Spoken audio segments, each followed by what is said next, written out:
All right. Welcome back. Welcome back to the Watches and Style channel. This is the late show with your host, Young Brando. Welcome back. We're ready to talk watches again. Finally, I look okay. My eye seems okay, semi presentable. So I wanted to finally take off the glasses and welcome you as I am. I hope everyone is doing all right. We are going to start with some new releases. And what better way to start than talking about AP?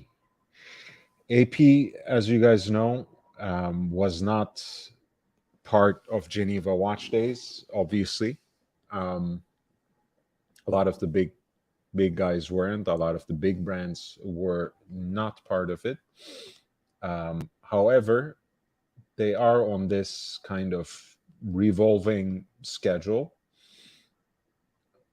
of releases. They don't really abide by one or another watch fair or trade fair. We talked about these pieces that um, they released with the American designer Mike Williams 1017 Alex 9SM, but they came out with about 10 different pieces, some more, some less interesting, all with something um, exciting to offer, all with something slightly different. Honestly, some of them are harder and harder to recognize as AP watches for traditional enthusiasts of the brand. Um, they seem to be moving further and further away, even within the Royal Oak line, than the recognizable DNA of the Jarajanta design. But there we are, and this is AP in 2023. So there's not much to say on that front. The there's a 41 millimeter version of the ice blue dial now.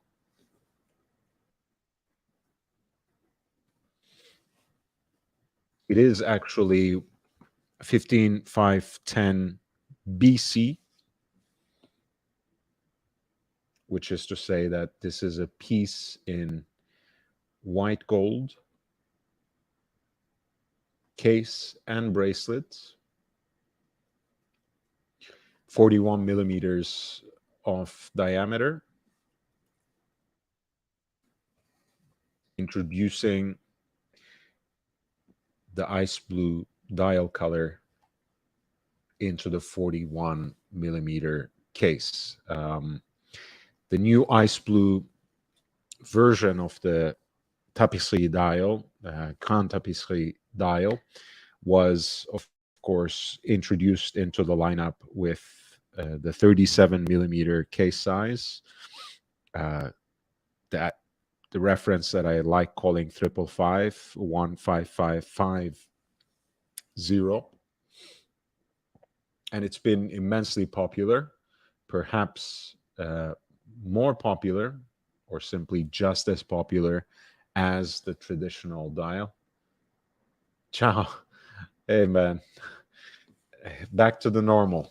Back to the normal. I'm very happy, Look, I might strike some people as an obnoxious asshole, but even then, facing my audience with sunglasses day in, day out, interviewing people whom I respect so deeply with, with sunglasses on, it just felt wrong. So I'm very happy to be back to normal. On that note, guys, please show some love to the two interviews we have up now in the new series in the new podcast, Smoking Cigars with Friends at Steel Buffalo Motors. I really, really would appreciate it if you would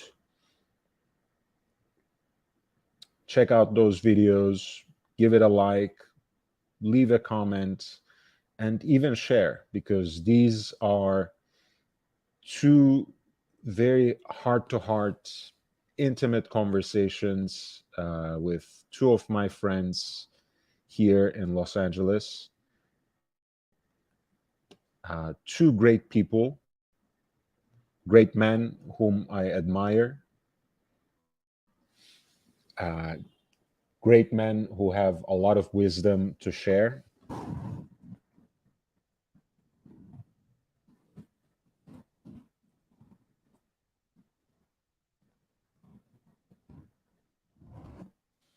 And it is a different setting. It is a different kind of conversation.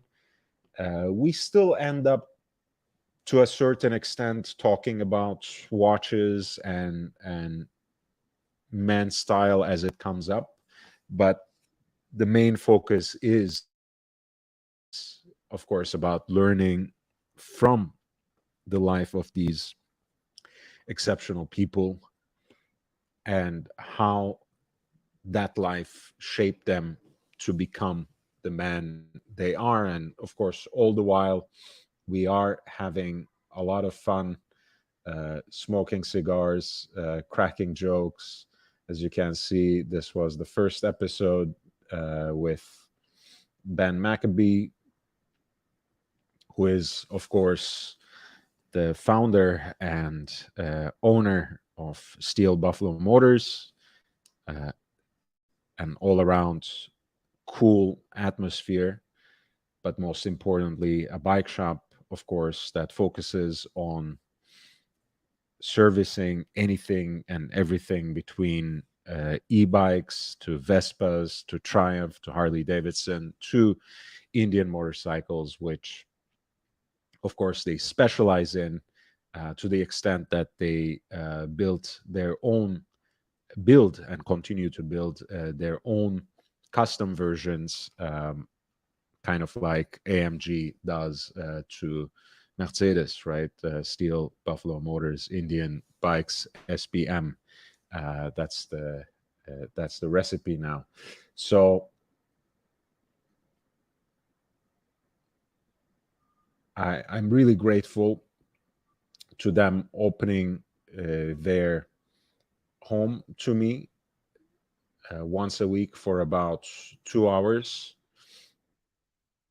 and I had a chance to film a second episode. Of course, we do that live from there with the actor James Chalk again, actor, martial artist,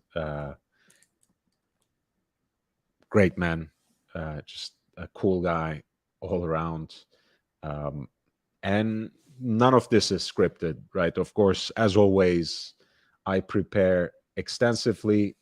Of course, I prepare my questions, but I let the conversation go into its natural flow so we can actually hear from these people, learn more about them and from them. So please check it out, show some love. The link is right there. All right, going back to watches. So the first new release is the special edition of 15510 BC, white gold 41 millimeter with the new ice blue dial.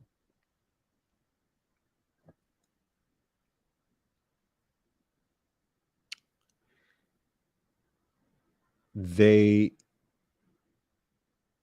also released two versions of the Jumbo, the classic 39 millimeter in diameter, 8 millimeters in thickness, I think maybe 8.1, something like that. When it comes to the official measurements, there's now a version of the open worked in 18 karat yellow gold. with a skeletonized dial that lays bare the mechanism 7121, which I'm sure has a different number when it comes to this particular open worked version 7124. As you can see, 7124 replaces the legendary caliber 2121, which was based on the classic JLC 920, the beating heart of the classic jumbo ultra thin since 1972 up until 2022, the 50th anniversary. The new movement, of course, has a, a lot of different technical improvements, a new architecture that was built from scratch, and also an upgraded power reserve, which is 57 hours now rather than the classic 40. The open worked caliber echoes the tones, the gold tones of the case, and so does the Rejo, which serves as the minute track as well. And the fixtures on the dial, the abbreviated hour markers, as well as the classic Royal Oak set of hands, are rhodium plated. I have to say, when it comes to the open worked, I much prefer the double balance open worked when it comes to the Royal Oak. I think that that reference number 15407 is just a more aesthetically pleasing and, no pun intended, balanced architecture. Here you can see quickly how it looks like.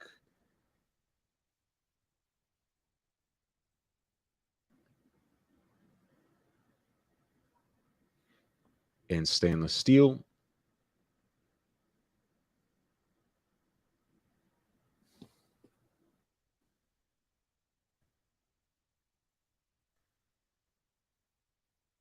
And to be fair, the 15202,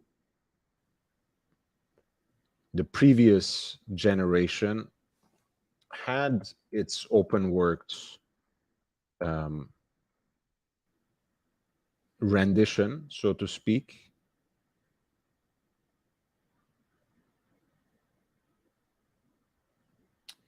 Let me see if I can find it. That had a special trick up its sleeve.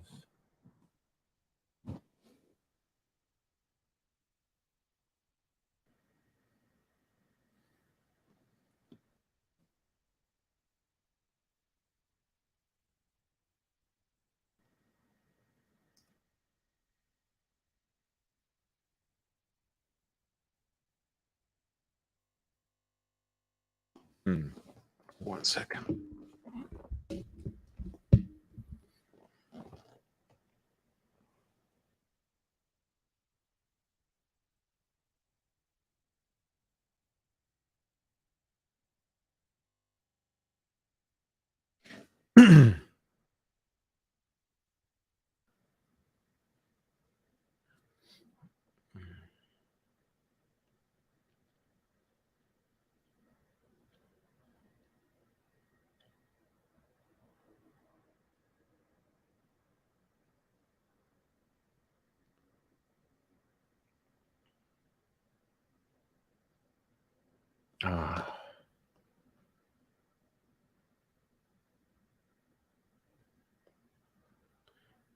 Yeah, for whatever reason.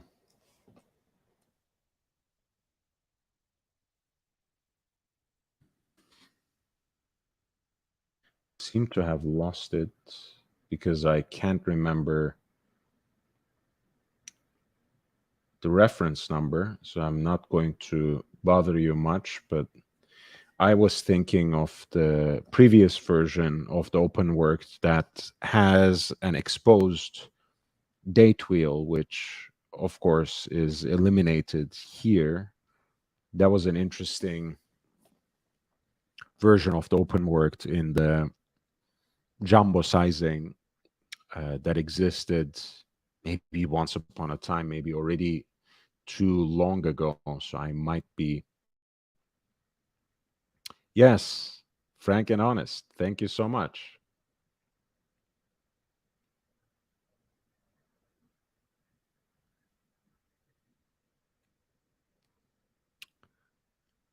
Yeah, okay. So Captain Kirk, you prefer this.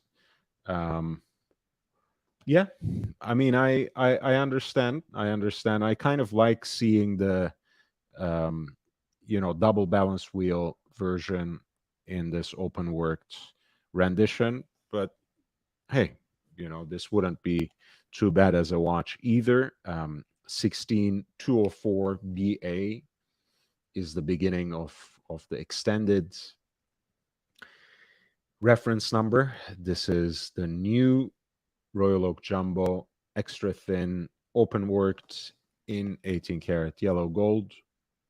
Again, I kind of prefer the double balance wheel versions. That's 15407 for the 41 millimeter. There's also a 37 millimeter version, which is 15467.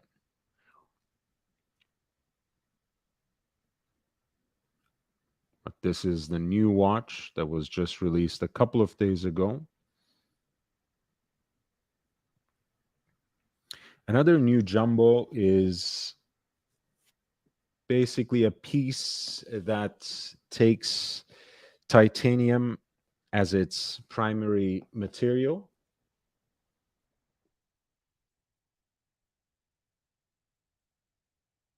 (16202 XT).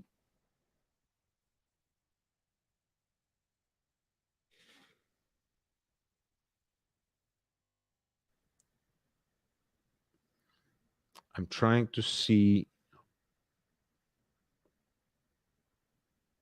if I can find a picture of the 15202 XT that was offered up for auction as part of Only Watch 2 years ago. I just did.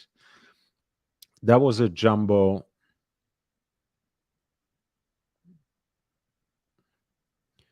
which was largely fashioned out of titanium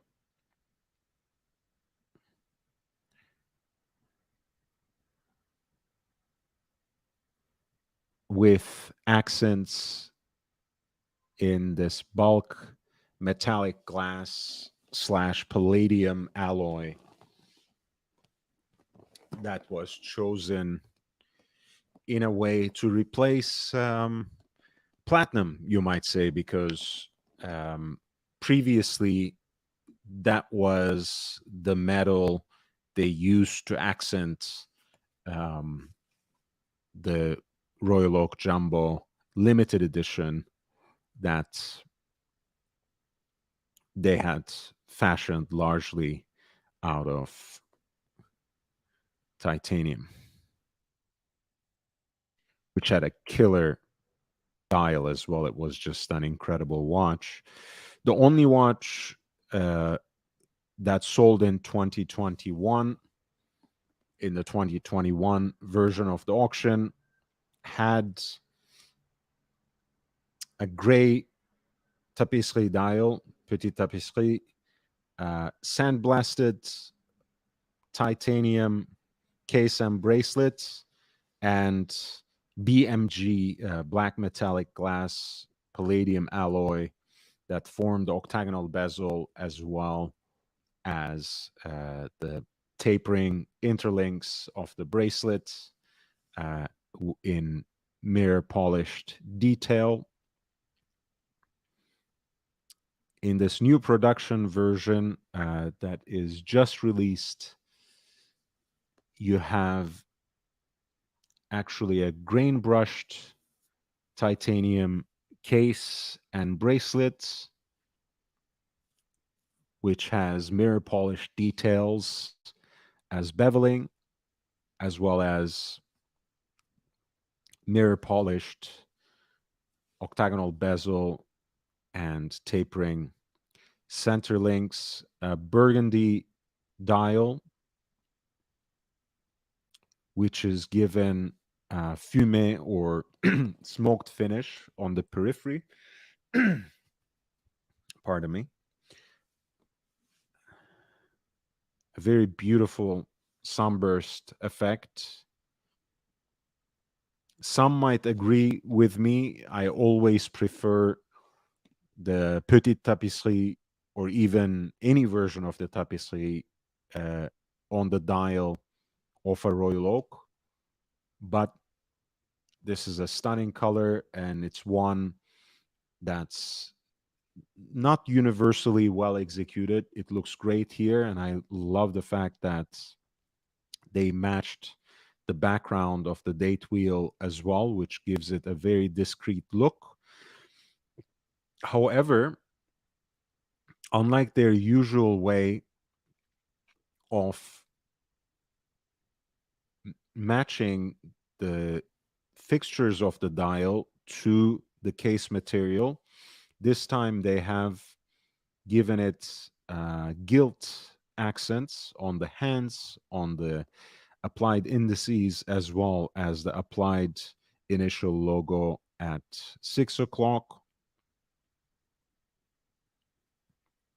which I think plays well with the dial color. At least that must have been the intention. Of course, otherwise, everything remains the same. This is a new jumbo 16202. So everything else is just as well.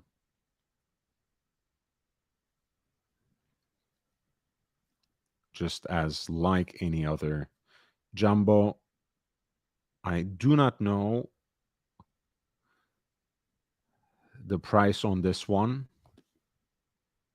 but I can't imagine it would be any cheaper than the standard stainless steel version, which already I think hovers around $35,000. In fact, I imagine the titanium, the rarity of a titanium jumbo already, and the new palladium bulk metallic glass alloy that is used in contrasting details probably should drive this price up significantly.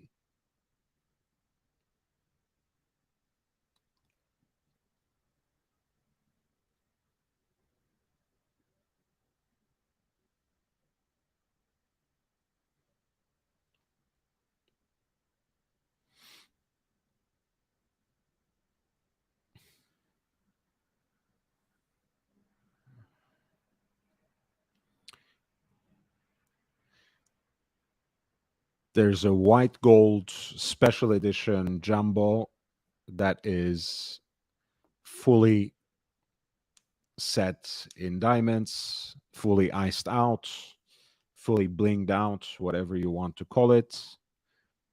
This is the 16202 BC double Z or ZZ.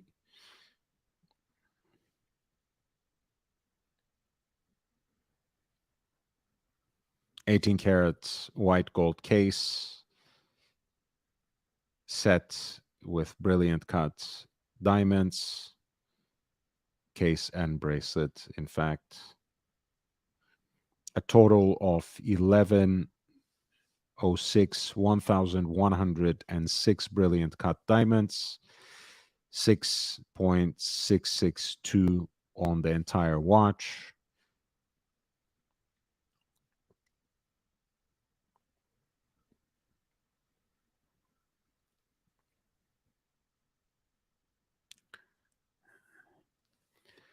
Uh, yeah, not my taste. Let's just say that.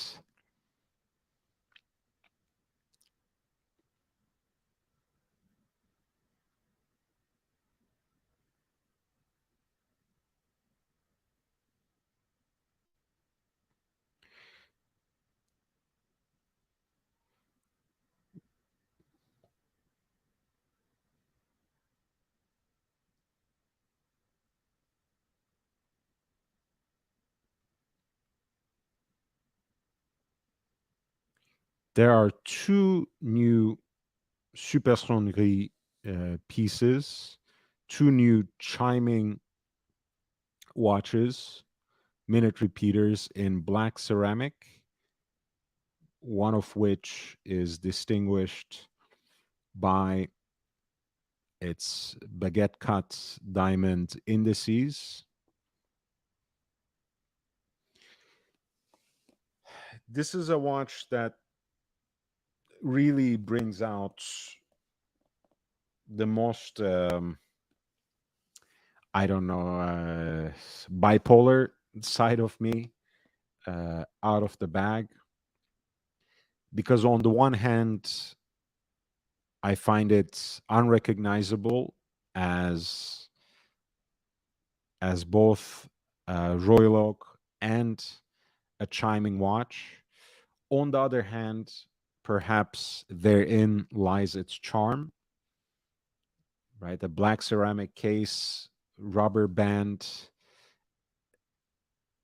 42 millimeters, 14 millimeters thick. So a watch that's quite wearable for the genre, right?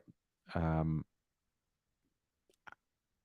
I would love to see this in person, but I assume that black dial and the black ceramic case would really allow those baguette cut diamonds to pop.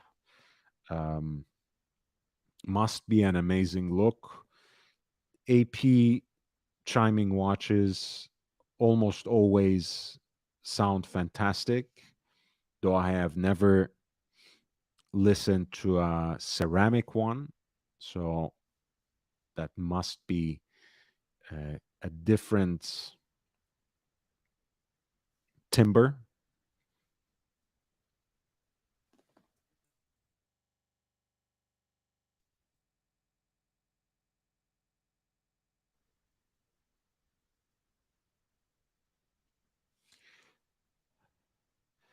But what might make one person genuinely love this particular execution of a chiming watch would probably make another person detest it. So I assume this is probably the most divisive release among them all.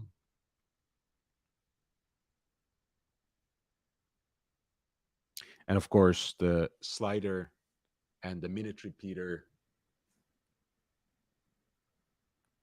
functions make the watch even less waterproof, right? Usually that's the point that the detractors of the Royal Oak bring up, that it only has 50 meters of a depth rating. So you have this watch, this minute repeater, that looks even sportier, even more casual than the average Royal Oak. Maybe even more casual than some Royal Oak offshores, you can even say. But it is certainly not a sports watch by any means. And this is, of course, super sonnerie, so they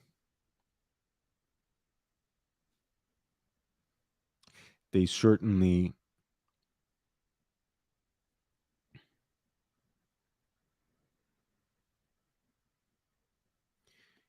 have worked out a very specific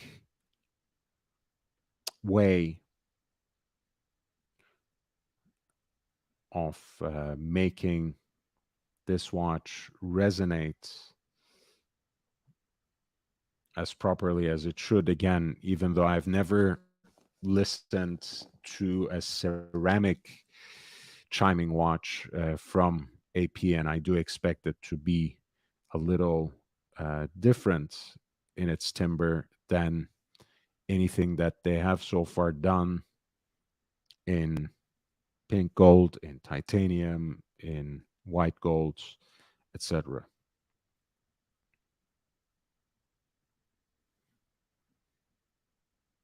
But frankly speaking, I kind of think it's an interesting concept, though again, it's not the kind of aesthetic that I would expect from even a Royal Oak chiming watch.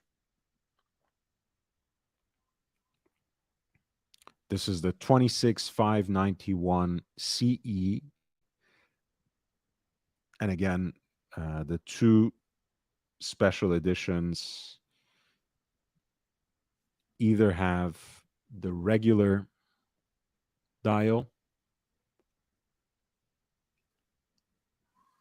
or the baguette cut diamonds, as you can see here, either applied luminescent hour markers or the baguette cut diamonds. There are also a few releases that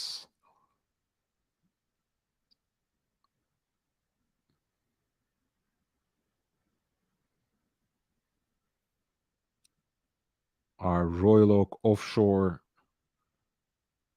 chronographs. Let me see if I can.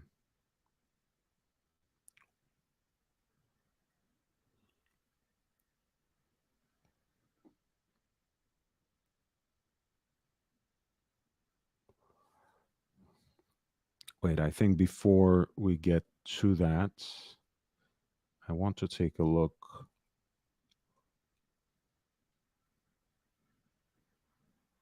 Please hit the like button in the meantime. That's really appreciated.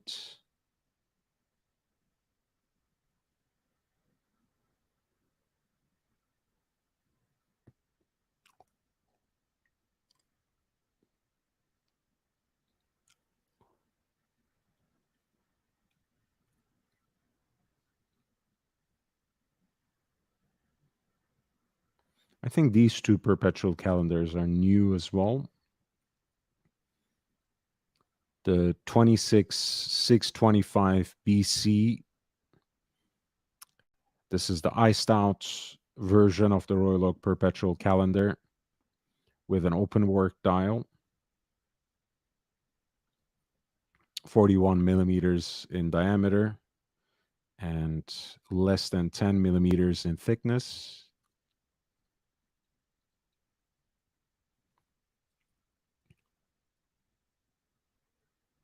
Baguette cut diamonds on the bezel and brilliant cut diamonds on the case and the bracelets, amounting to a total of 994 diamonds and roughly 9.74 carats in total. I think one of the most striking models is this titanium perpetual calendar, ultra thin.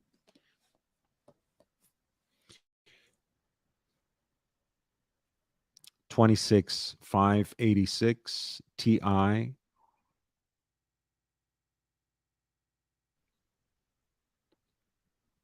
with a beautiful blue sunburst style that is smoked at the periphery, kind of gradiating into a black. I love how the moon phase indicator is set at 12 o'clock, which in a way gives it a different kind of presence, which makes it a kind of focal point for the watch. A pointer date at 6 o'clock.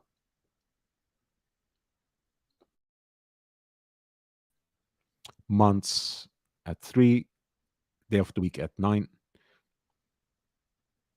which includes a micro hand for 24 hours, a day night indicator, so to speak, and the subdial for the months includes the leap year indicator. The ultra thin version of the perpetual calendar does not have the weekly calendar on the periphery of the dial,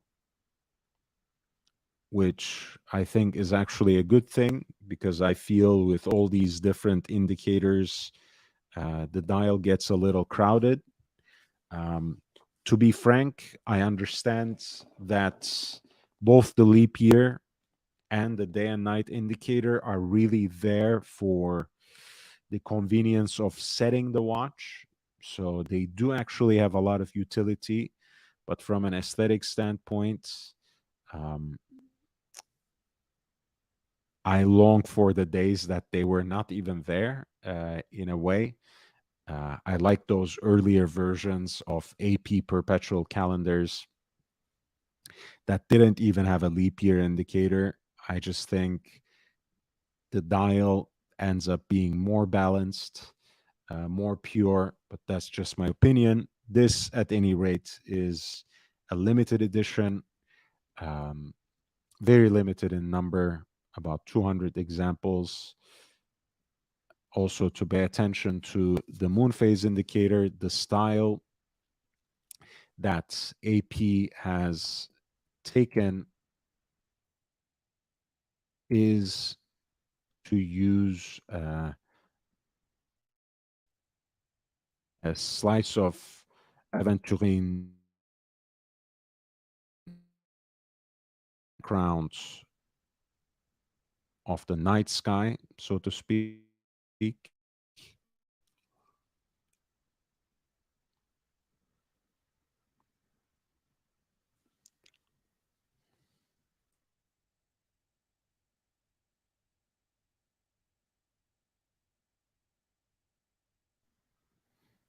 And they have kind of a realistic look to the moon. Um, I don't know what they used to achieve that, to be honest.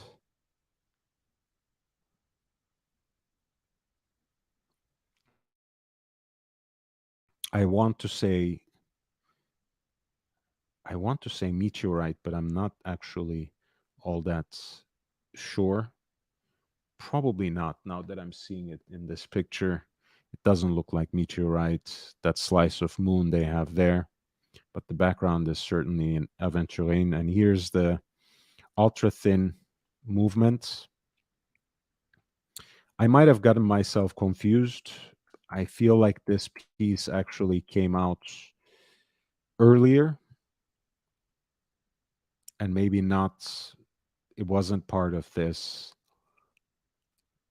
new release cycle, but nevertheless, I think it's an interesting watch to highlight. With the caliber 5133, the watch overall is only 6.2 millimeters thick.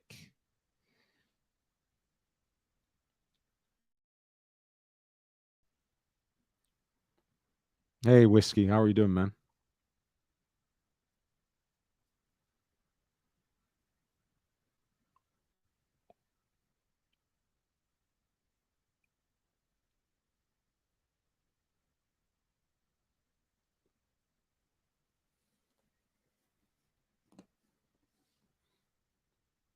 Just give me 1 second, guys.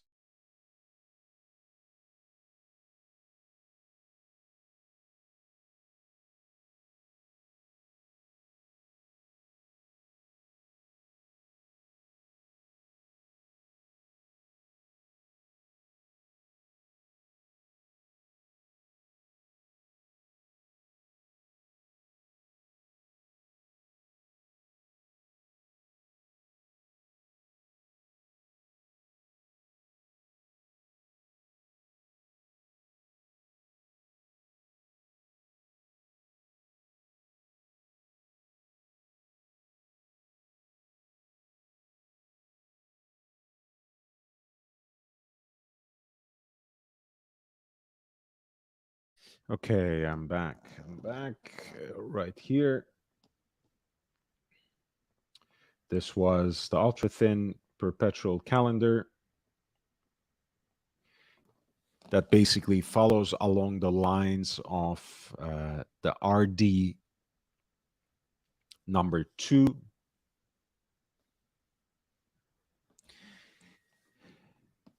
which is Audemars Piguet's equivalent to Patek's advanced research series, an ultra thin perpetual calendar here rendered in an all titanium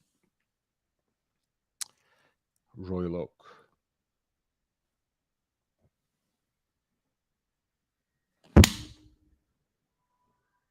This is driving me crazy. I always regret opening the windows here. There's always a fly that makes its way in. Ah.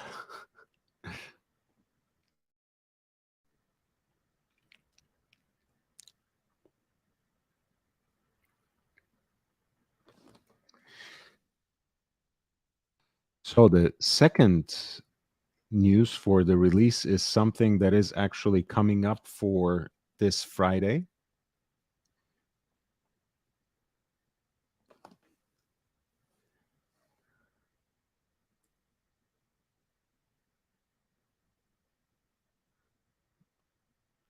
Let me see if I can actually get my internet to work. This connection is giving me a lot of issues recently, as you guys know.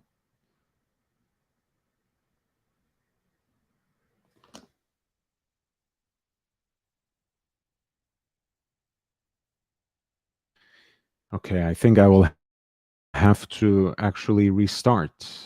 So I ask for your patience. Just hit the like button. I'll be right back with you. We're going to talk about the new Swatch release that is coming up on Friday.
Okay, we're back. Um, all right, so it's story time. Some of you guys who follow me on Instagram might remember that I posted back in February in expectation for further releases to follow up the two chapters that began the 70th anniversary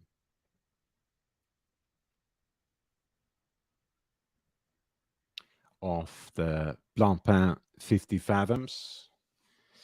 And I predicted at the time that we would have Thrifty Fathoms, a Swatch Blancpain collaboration that would give us uh, something in plastic, as they say, bioceramic, and something presumably with a quartz movement. Now, of course, and I'll just share with you what I wrote in 2023. This is again February 20th. Swatch as a brand will celebrate its 40th anniversary. So this year is the 40th anniversary of Swatch as a brand. The Blancpain 50 Fathoms, which was created by Jean-Jacques Fichter as the first modern dive watch in 1953, is 70 years old in its turn. Blancpain has already celebrated this anniversary in two acts, with the implication that there is more to come. Do you think that Blancpain Swatch, Blancpain times Swatch Thrifty Fathoms is in the cards for 2023? And I said, in jest, I am trademarking that name. And I wanted to use an old school Blancpain 50 Fathoms ad that had it priced at only $90 plus 10% federal tax. This is a pamphlet given out by Alan V. Tornek.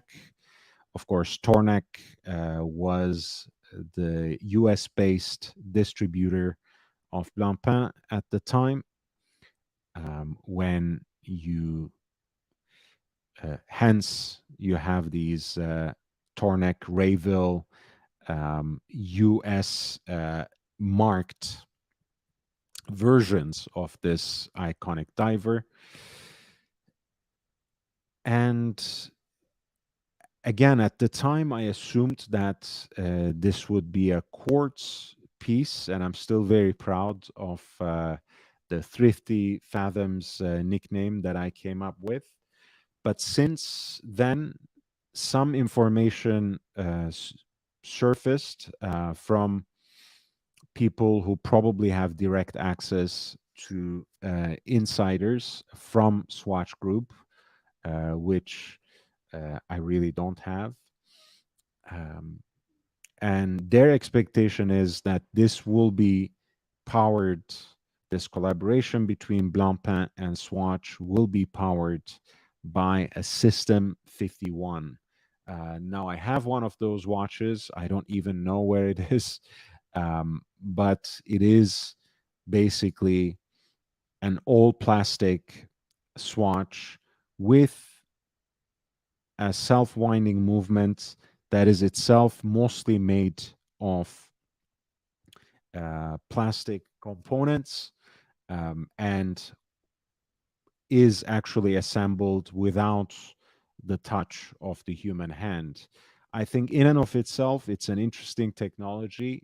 Uh, it's it's kind of a gimmick that I never expected to replace an actual uh, automatic movement or mechanical movement that is assembled, finished, and regulated by the human hand. Um, I also didn't expect it to necessarily make inroads within the larger um, Swatch lineup either, but this might be one way of bringing it. Remember when Blancpain went through their famous revival with Jean-Claude Biver and Jean-Jacques Piguet at the helm. One of the slogans they used to really drive home the fact that they were the oldest manufacturer, even though they had many hiatuses, many breaks in their existence.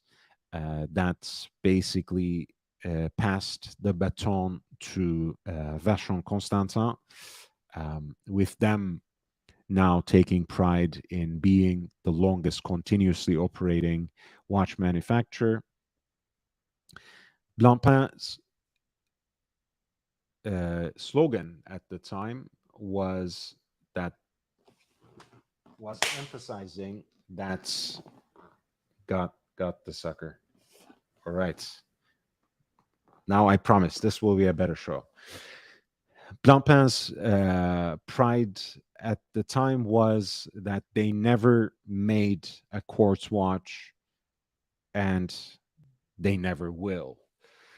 So if this collaboration by some odd idea ends up being something like the moon swatch, something like that monstrosity that they came up with last time, that is operated by a generic swatch quartz movement, that would be a great shame. That would, of course, give us haters lots to complain about, which is great content.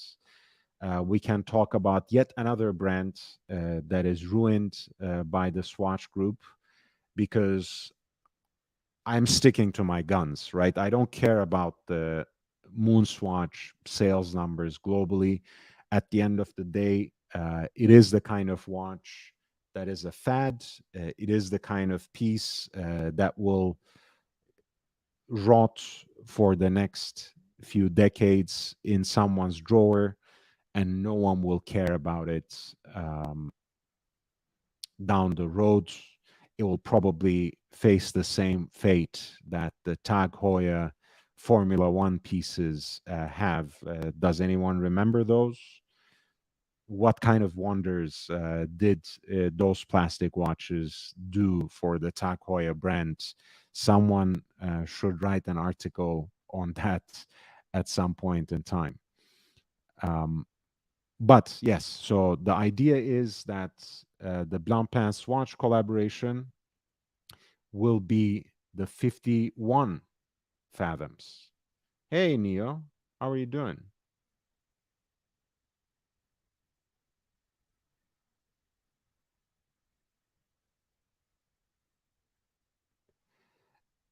Hey, 199. My eyes are great. My eyes are great. Thank you so much. Swatch is about fun, but that was precisely my point, Neo. That those releases, the Moon Swatch, as well as the upcoming System 51 fathoms or 51 fathoms, um, they're all about benefiting the Swatch brand. I don't buy this argument that people who buy those watches suddenly become horological enthusiasts and are brought into the fold to then get Swiss mechanical watches for generations to come. I think they're great fun. Um, I think they're great for Swatch, and perhaps even good for Swatch Group in the short run. But I think in the long run, it's a disaster for the legacy brands involved. Let me see if I can dig up my System 51. I actually kind of like that watch as well.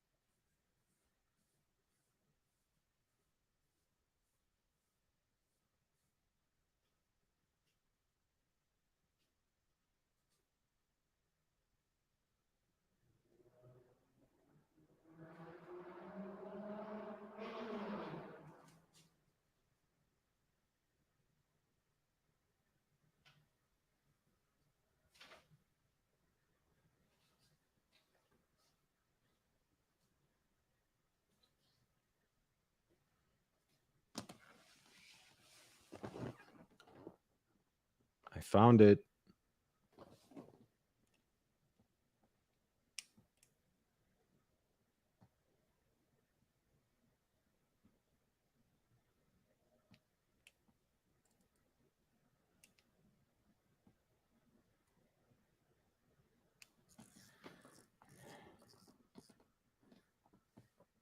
Hey, just click the link. Let's go, Neo. I would love to have you on board. Please click the link.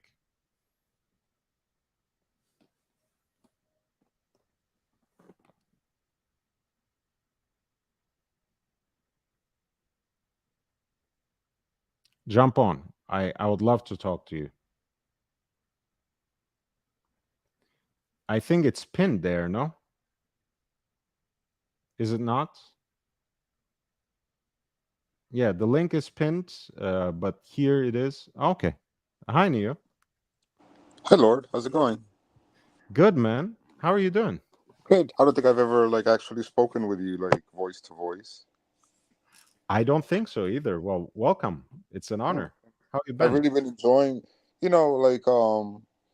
I'll be honest with you. There are times, maybe a third of the time, when you talk about watches that I don't care about, but at the same time, I kind of end up listening to those anyway, just because you do a really good job talking about them. So bravo, keep doing what you're doing. And Thank you, man. it borders on encyclopedic analysis from a fan's perspective. It's worth having these things preserved on YouTube and then the watch community databases. I appreciate that. It means a lot to me because again, I don't necessarily feel the same enthusiasm about every single watch that I talk about on Yeah, this I channel, understand.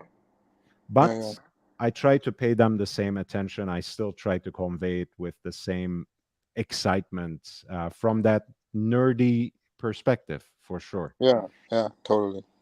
Yeah, Yeah, and so I do have one of those as well. Look, this is my System 51.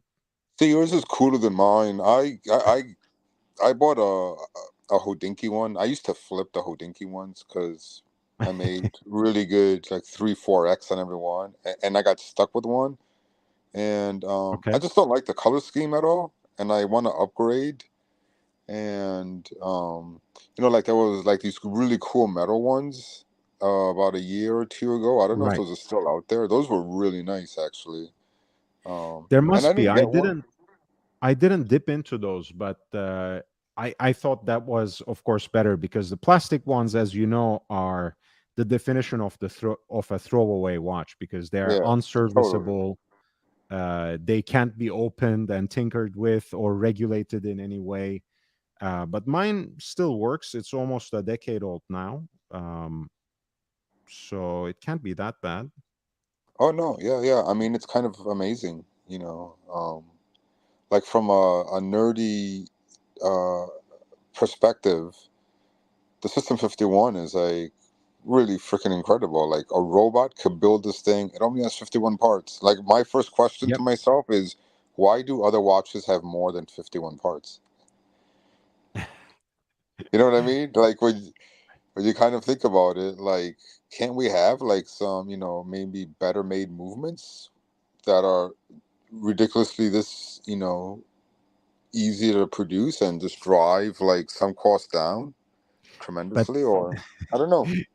you know, that's the paradox with Swatch, and maybe that's a good point for us to talk about what is to come now in this project. But the high horological brands, in fact, went exactly the other way, right? They highlight, in fact, the high number of components they have, all or most of which are hand finished, so on and so forth. They take Hmm, pride hmm. in making things more complicated than they need to be necessarily without adding any function. Whereas Swatch always, even in these automatic movements, uh, was much more interested in bringing things down to their bare essentials. Don't you think of them as a fashion brand? Because I guess that's how I think of them. I think of Swatch as a fashion brand. Yeah. So, what do you think? let's start with that. What do you think of essentially a fashion brand taking over, and you're a watch geek as I am, taking Yeah. over one of those iconic models and just bringing them into this level of mechanical production at their most simplified state? Um, I think it kind of. Uh, so if I think of them as a fashion brand, and I think of them as art, I would say like, they're, it's the art world saying to society, hey, these things that were once super highly esteemed have actually become very commonplace right now. Um, which, I mean, Hmm. if you think about it, that's the whole artsy luxury stick right there as well. But Yeah. yeah, I mean, these things like if Andy, if Andy Warhol did these, they would be held as pop art, right? I mean, it's an equivalent of them trying to pull like an Andy Warhol tomato cans or Hmm. Brillo, or it's the same thing, right? It's the same concept. That's a great way to look at it. So, did you end up getting any of the moon swatches? I was supposed to, but at the end I did not. And as days passed by, I became more and more bitter and cynical about the whole project. I didn't. I I kind of don't buy watches if I'm not going to wear them. And I looked at them and I'm like, I'm just never going to wear this. Like, I'm never going to take off one of my existing watches to put this on. Mm, I'm just not. So I was like, why would I bother buying it? Like, I don't want to just buy shit just to buy shit. Um, that's and, very and responsible. But you said you were excited about the concept. oh yeah, I love the concept. Because again, it's sort of like, to me, it's like almost like pop art, and they did it on those cool colors. And Hmm. You know, I mean, I've bought, so I have a System 51. I have a Swatch. Like I have gone to Swatch, and I took one of their wallpapers and I moved my watch around it and said, print me this version of the strap through the dial, and I got it, and I wear it twice a year. Uh, March 25th, which is Greek Independence Day. Oh, so the strap is commemorative of uh, uh, uh, Greek Independence Day, which was a milestone. And I wear it then, and then like once a year, my local church has a festival, and I go Hmm. there to eat euro, and I'm going to wear that watch to eat euro. So I wear that watch That's twice a amazing. year, so I can justify buying that because I am going to wear it twice a year on those two special days. I should have you ever come to Los Angeles and gone to the cathedral here, perhaps? I have not. I have not. I have been to Los Angeles, but believe me, I was not doing heavenly things on my trips to Los Angeles. Okay, okay. So Well, maybe because of that, you were supposed to at some point go there for a spiritual cleanse, as it were. it's But fine. Yeah, I'm yeah, not gonna judge. yeah. No, no. I mean, I At should least go there, and yeah, I could go. Oh, yeah. No, yeah. I mean, at I do least think go of them as to pop art. at least go to Papa Christos last time you come and eat some delicious Greek food there, and that is within an earshot or a stone's throw of the Hagia Sophia here. Oh So wow, wow.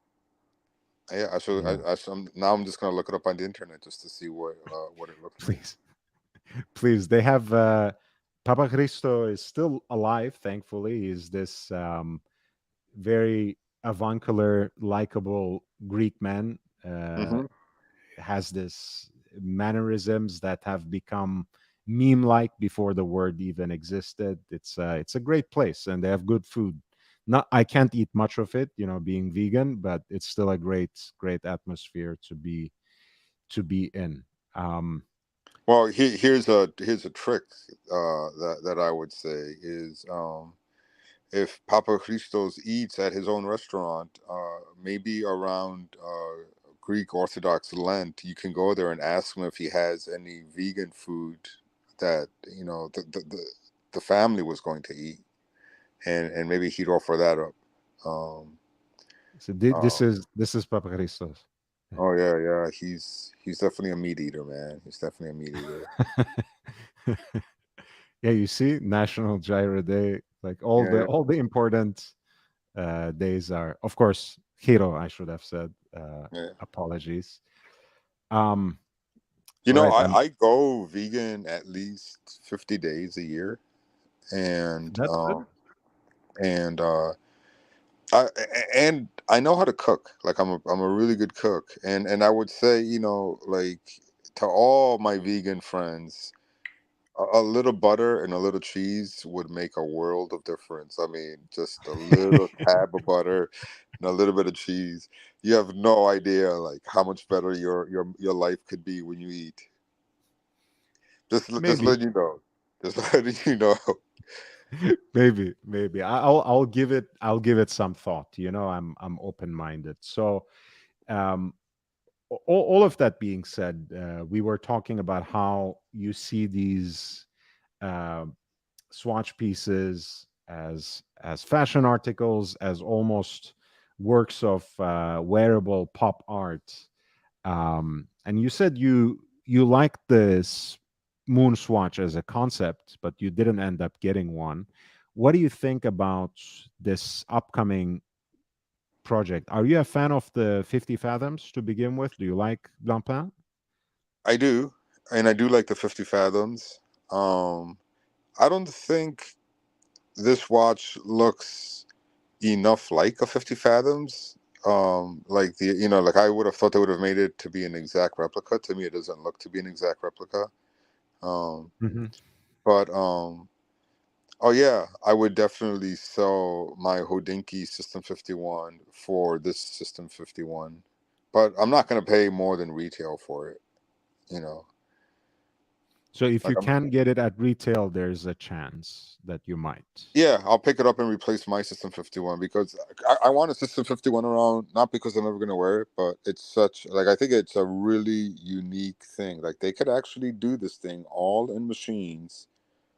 The whole watch is 51 parts, and it tells pretty darn good time. Like, it holds its time if you wear it for a few days. And I mean, I just think, like, from an engineering perspective and a manufacturing perspective, like, holy shit, like, the robotic age is right around the corner. Like, there's no reason, Right. if they can make like mixed drink cocktails in bars in Vegas, then yeah, they better be able to make a watch. And Swatch is the only people that could figure out how to do it. Yeah. So apparently there will be five, like, like this teaser, which is divided into five, Arctic Ocean, Hmm. Antarctic Ocean, Indian Ocean, Atlantic Ocean, and Pacific. Apparently there's going to be five for each of these oceans. Huh. Um, so there's going to be five colorways, so to speak.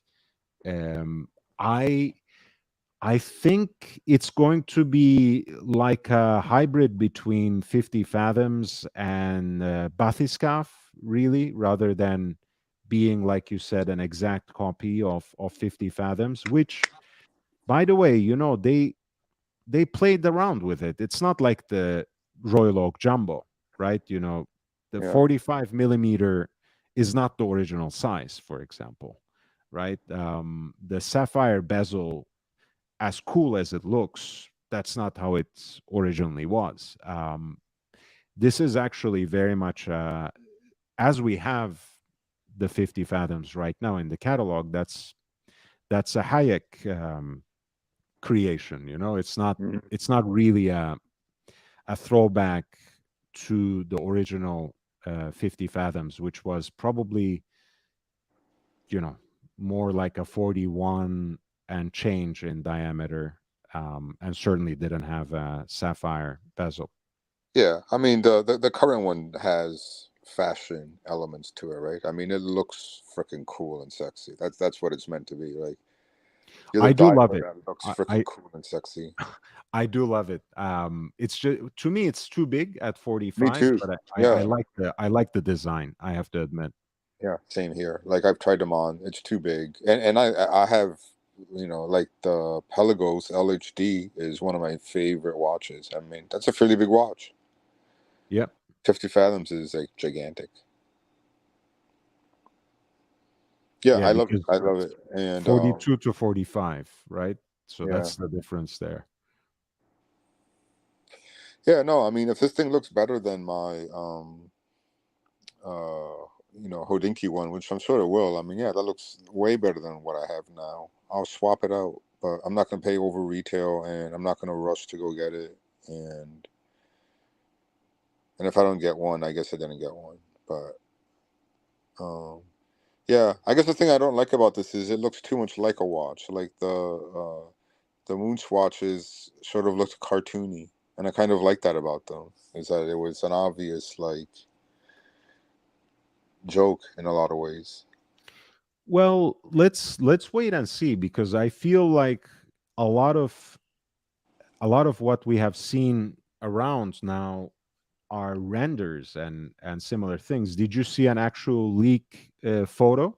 No, no, Yeah, so let's see how they come out yeah. first. I mean, this is the 50 fathoms that they actually have in the catalog right now. So this is not the Swatch collaboration. For that, officially, we just have the teaser, Hmm. and not much more Yeah, as of yeah. now. But it's going to be out on Friday, and once again, it will have the same distribution model. Select Swatch boutiques and locations worldwide. Maybe they will start doing a world tour again after a while, as they did with Moon Swatches. But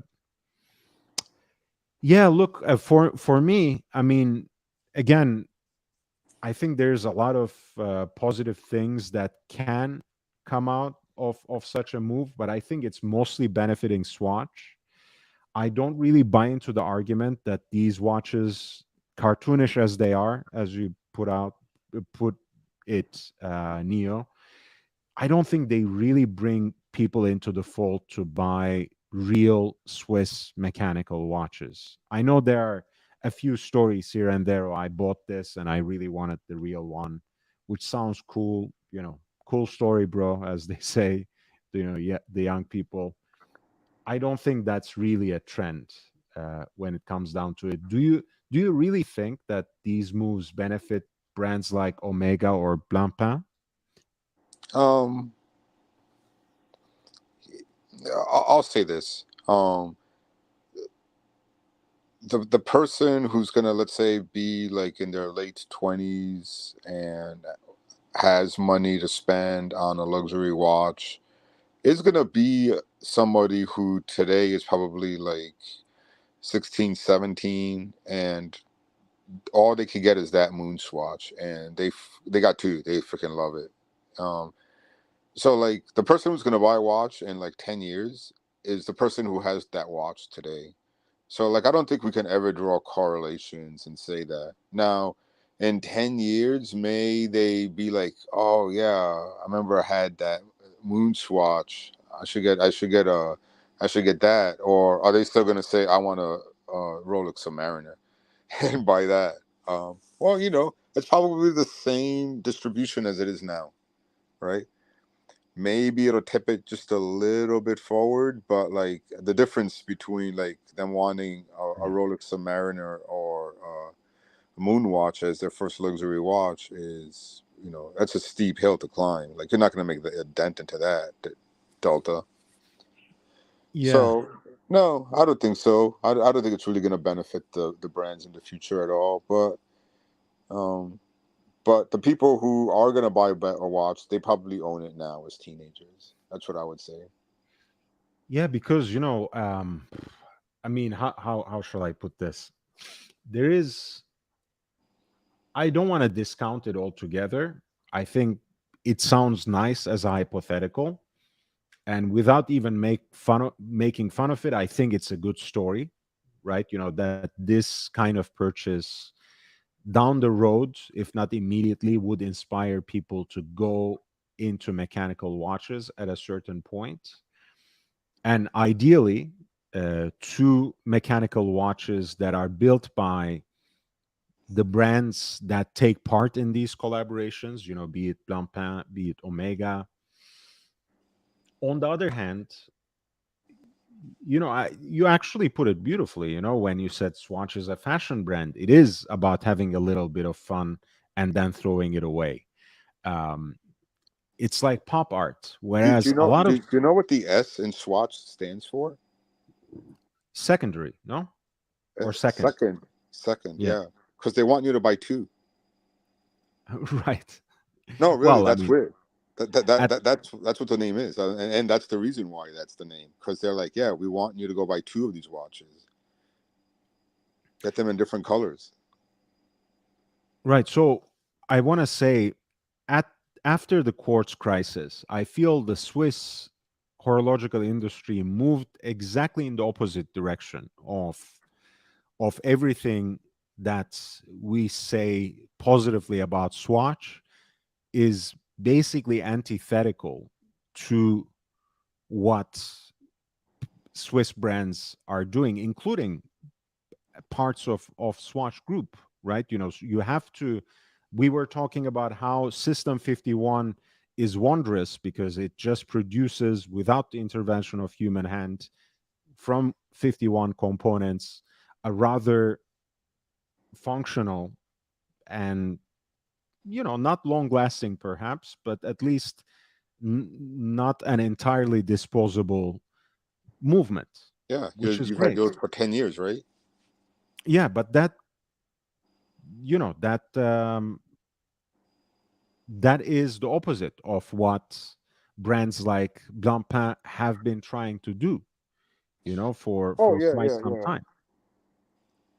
But I mean, here let me give you a parallel example as my response. Okay. Up until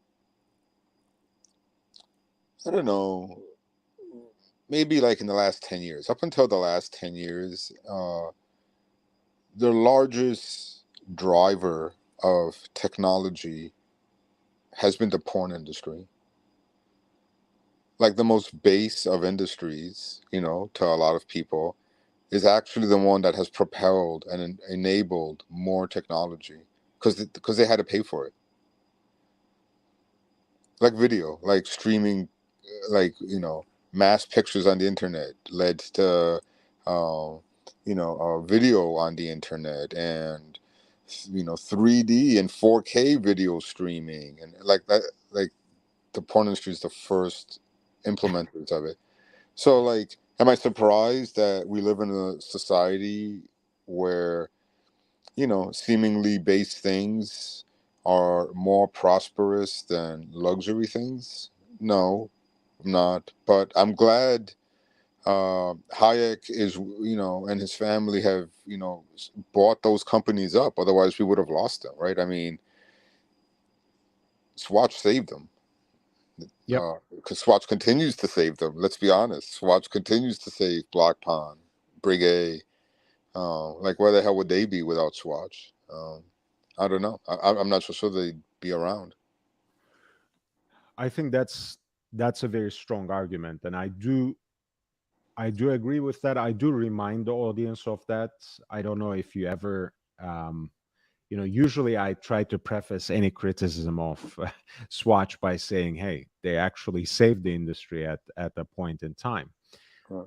And these brands would be non-existent. Same thing, when people say, oh, I have a friend who has been collecting Lange since 90s, and I hear they were so much better before 2000. And I keep telling people Lange wouldn't exist today if Richemont didn't buy them up in year 2000, right? They would have Yep. been probably gone. Yep. um Now, that being said, and I don't know, maybe this is somewhat of a morbid discussion, but sometimes it's good to let things go rather than having them drag on in ways that are not authentic to what they're supposed to be, right? I don't mean to say this so strongly about any of the brands that the Swatch Group holds, although I kind of feel like that about Breguet. I feel like it would have been okay if they just let it go.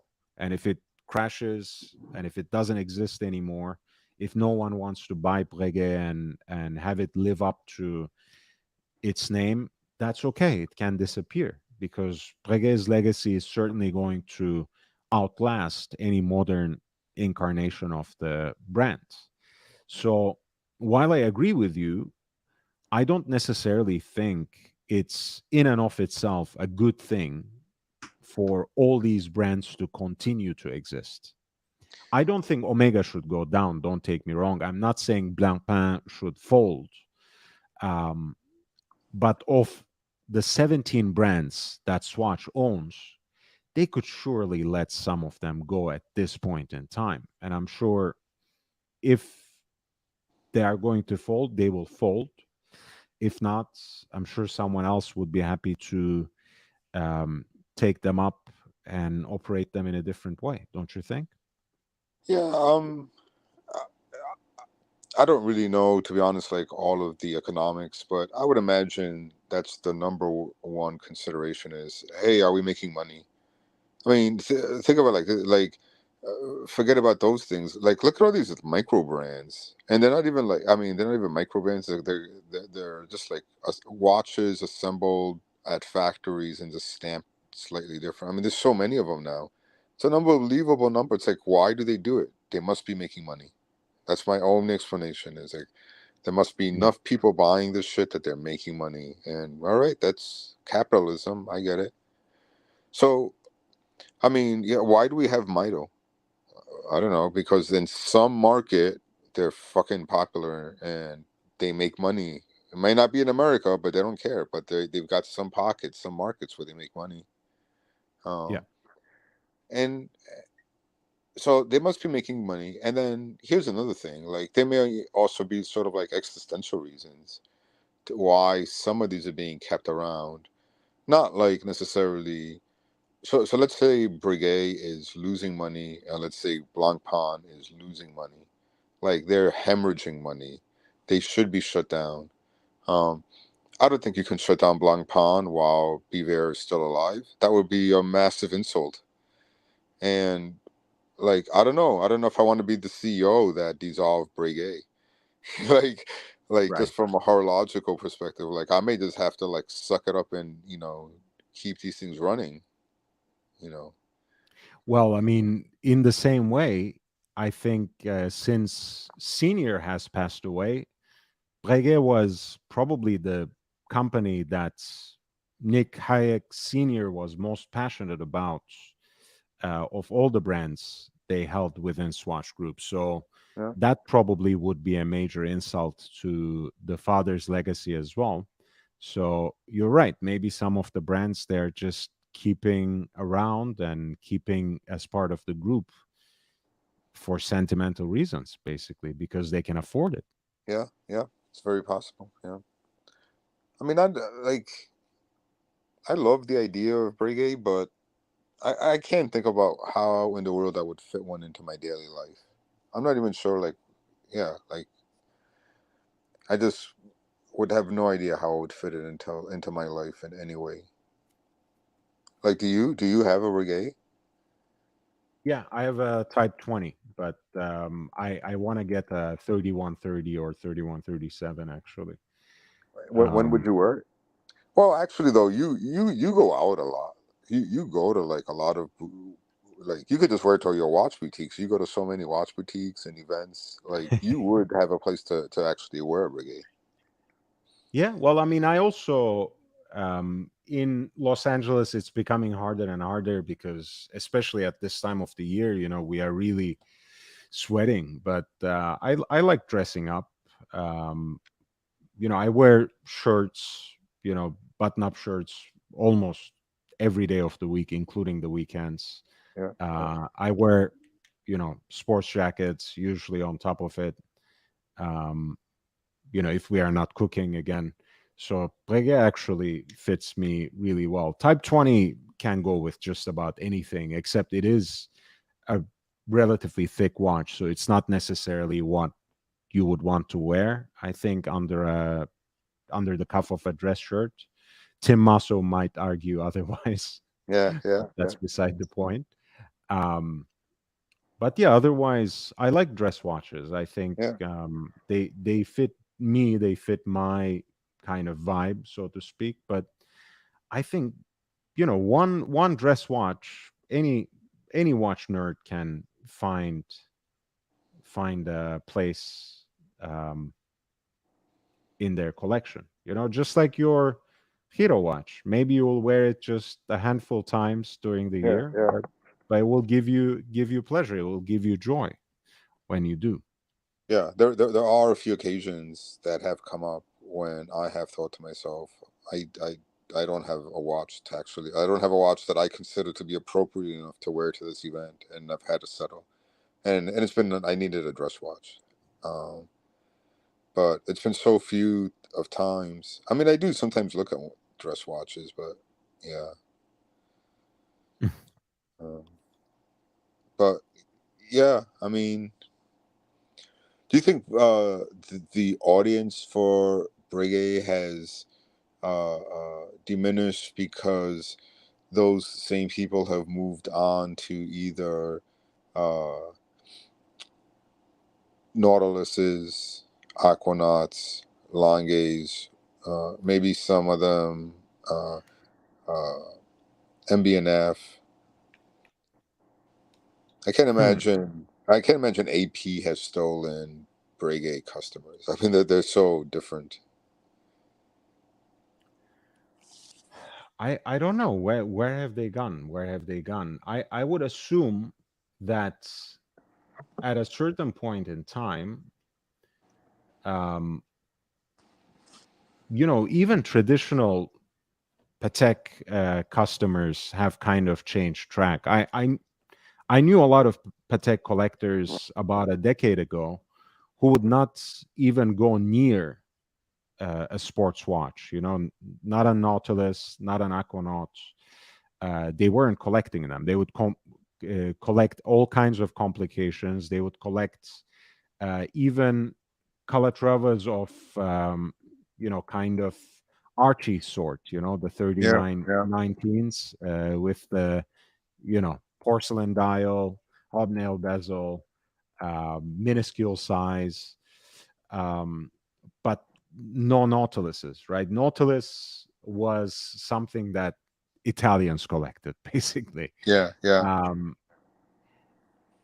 so I'm not sure if people who collected Breguet necessarily went that way. I feel like Breguet fits in the larger ethos of the Swatch Group in a way really well at the time, because it was much like what Omega was to Rolex, Breguet was to Patek, right? It's in yep, many ways just as good, if not better, but more obscure. yep, Therefore, yep. kind of nerdier, and you could get this sort of wink, wink, nudge, nudge feel out of wearing a Breguet. Um, Yeah, I could I find think it more just lost that Breguet. edge. It just lost that edge, right? Yeah, They it just lost that special kind of feeling. yeah, yeah. I tend to I tend to favor watches that are looking forward into the future rather than Hmm. watches that are paying homages to old um, crafts. Um, Hmm. so my passion for like something like a Breguet is just not there, even though there's probably more Breguets that I would look at and say, if I had to buy a watch, like if I had to get, this watch for free, which one would I get? There'd probably be more Breguets than Pateks for me personally. The Patek that roller that JJ had, the 5172, um, Hmm. that's my favorite Patek. Like that'd be the only one I'd really want. But I could think of more Breguets because they have cooler dials, right? It's more interesting aesthetics, sort of like cyberpunkish in a way. This one, right? Yeah, yeah. That's the only Patek that I would ever want to own.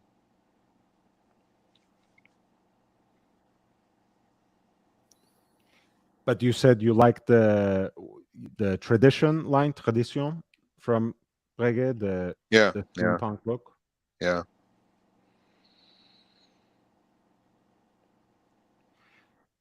Well, look, I mean, there's a lot to like about both, but I feel like, pound for pound, so to speak, or dollar for dollar, especially on the secondary market, Breguet just offers better value. So that's why I like it much better than Patek, because to get, especially from the contemporary lineup, Hmm. to get to get a good Patek, you really have to go to that almost to the 6-digit range. But you have to pay a good 65, $70,000 Yeah, to yeah. begin with. Um, I don't think you get really a lot of value for your money from any of these new age Calatravas, which I find. Do you know that Steve Buscemi meme?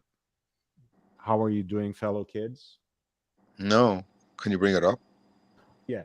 Um, so whenever Patek does a sports watch that is not a Nautilus or Aquanauts, Hmm. I feel I feel like it's kind of the incarnation of this meme, an old guy trying to look young. Oh, yeah, yeah. Like those Calatravas. They the new those new Calatravas. They look like, yeah, they look like old man watches.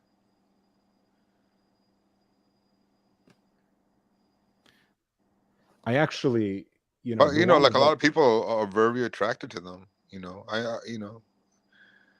the ones I really hate are the ones um, that are stuff like this, like these, um, or this. Oh my god!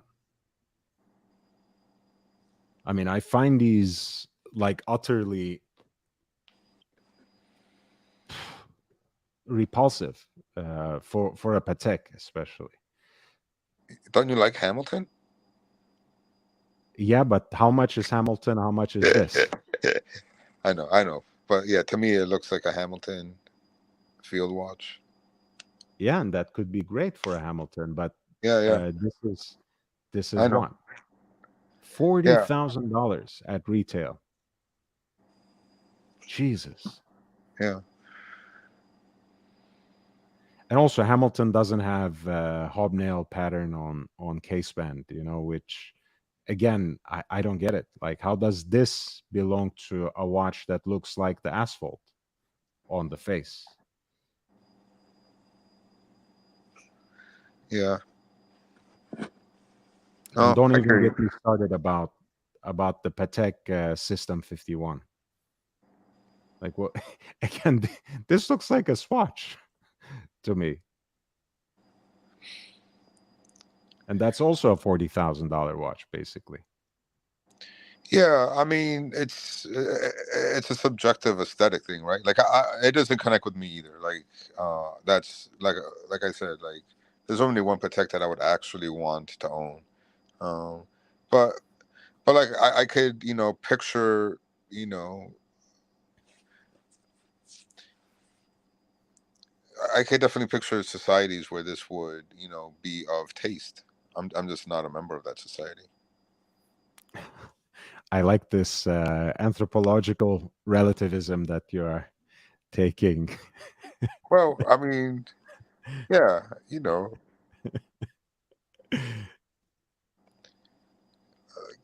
uh, yeah. You're being too nice. Uh, we all come from different walks of life, and um, I want to treat everyone else like I want them to treat me.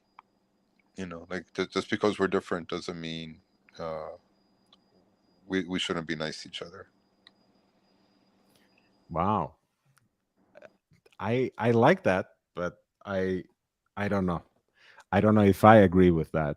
I feel like, you know, since you said it is subjective, since this is the realm of aesthetic judgment in many ways, I think it kind of, it's kind of missing the point if you don't express what you really think just because Oh yeah, someone's no, feeling no, might yeah. I someone's mean, feelings might get hurt. oh no, no, yeah. I mean, those watches just aren't to my taste. Like they're, in my eyes, they're they're just not. They're way too preppy from what who I am, and I really do like prefer watches that look like they're from the future, like Urwerk. You know, if you gave me enough money to buy every Urwerk, or I could go buy any other watch, I make it really close to owning every model of every Urwerk before I put a different watch in its place. You know, and those watches would be MBNFs you know uh, Mhm. and the Gruber 4C, as freaking impossibly difficult as it is to set the GMT watch and everything. I would just have it just to stare at it, but like I would buy all those types of watches, and I would never consider buying a Patek. I'd rather have an Urwerk over a Patek. That makes sense. I think, to me, that even though I'm not an Ovek guy, I would go towards Ovek than today's Patek, um, by by a country mile, Yeah. because I don't think, again, Patek historically offers a lot. The current collection, I don't know. I feel like there's something lacking from it. Um, and sure enough, they're not hurting for business, so no one really wants to hear what I think about, Patek's fate today. But I feel, in the midterm, I mean, in 20 years, they might suffer the same fate that Frank Müller did in our day. Like in 90s, everyone loved Frank Müller. Everyone wanted to have Frank Müller. Everyone had a fake Frank Müller. Mm-hmm. Um, Nowadays, where are they? I mean, they still exist. They still release some watches. Waco is still trying to shill for them. Mm-hmm. But beyond that, no one cares for Frank Müller. No. I feel like Patek may go that way in 2040, 2045, but they're going to milk it until that happens. That's for sure. All I want to say is, like, none of this stuff is, it's not timeless. It all has its run. It all has its cycles. At the end of the day, I think horology should be about innovation. If they can't press on the technical aspects, at least they owe us good designs. Um, and I feel like, Patek is basically failing on just about any of those categories, except for very niche pieces. Yeah. Whereas, when you look at Ovec, when you look at MBNF, you can find a lot of interesting pieces. Sure enough, for those two, you have to at least shell out, like, 50, $60,000, if not more. But you're at least getting something that has lots of character, that has a lot of innovation, that has assimilated a lot of thoughts uh, into it. Whereas I feel Patek is a little bit by the numbers, with mixed with whatever is hyped up at the moment. Yeah. I mean, I mean, and we heard them say that they don't want to be slaves to the Nautilus and the Aquanaut, and unfortunately, they are. Um, that's pretty much when people, you have some people like Tan who truly enjoy and appreciate the brand and will go get interesting versions of Pateks, but he's like an exception, right? There aren't many people like him. Um, Most people are just drooling over having an Aquanaut or a Nautilus, Mm, and they'll take the first one they can get. Right? They don't even care which of the two they want. yeah, for sure. I remember, like, I got into watches of probably like around 2005, Okay. and I liked the Aquanaut back then. I thought it was cool.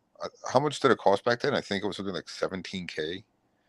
Um, Even cheaper then. I remember in the was it like 15? I remember it was not that much money. I remember thinking like, oh, I can have this in a couple of months. If I could save this money pretty quick. It's not that much.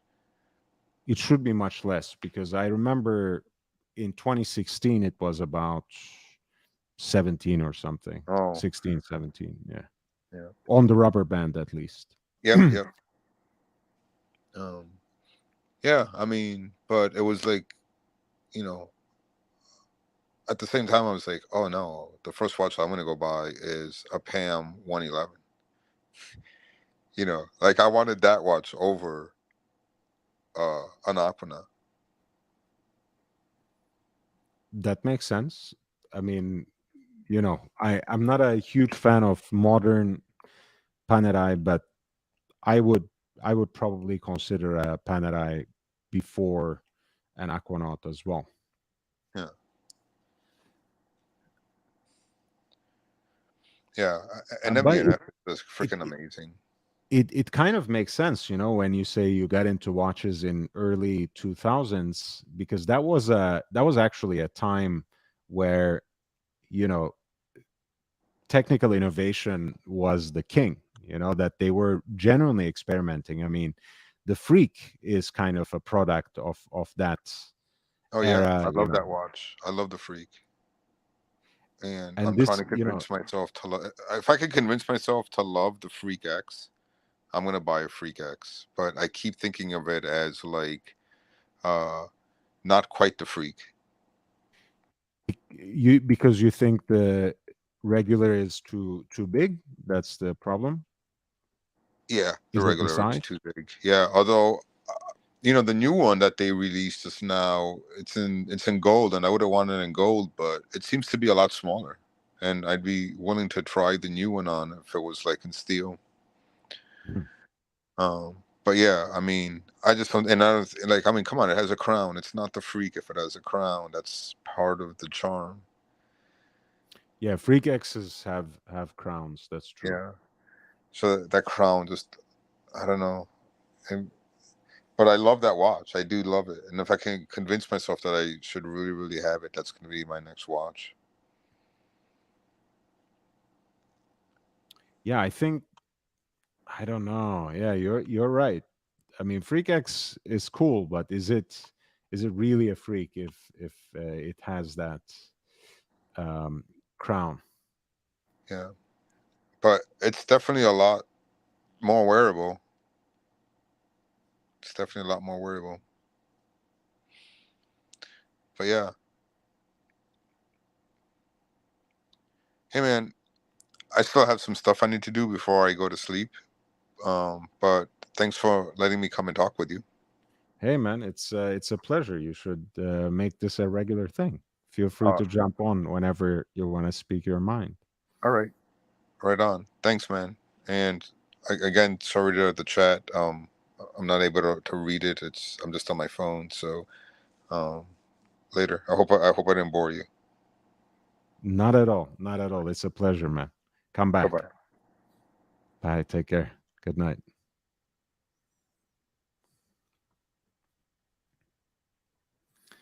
Yeah, the Freak is a classic, and the Freak S uh, is trying to kind of expand the boundaries of Freak, make it perhaps more accessible to the average.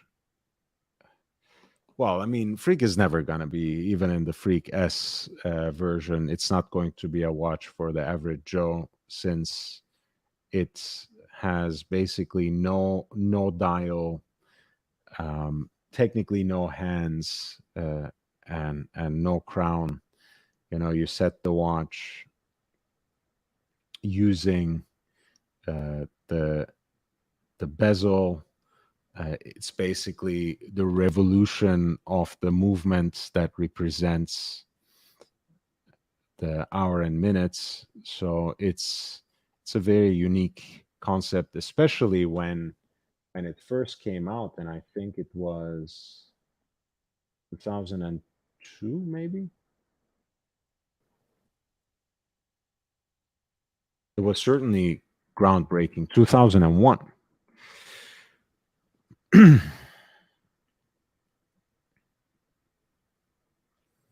And yeah, the early 2000s, that's the time where, you know, they really let their freak flag fly, so to speak. This was the time when Gégé Lecoutre was working on the gyro tourbillon. This is the time when the freak comes out. This is the time where Breguet introduces in 2005 the tradition, which, of course, in an important sense, um, reiterates some of the subscription pocket watches that Abraham Louis Breguet made in his time, but also has such a um, retro-futuristic design at the same time that lays bare in a systematic and symmetric manner um, a lot of the components of the caliber, um, right there on the main plates through the dial side, that it's hard not to see it as a product of that time, of those experimental years in early 2000s.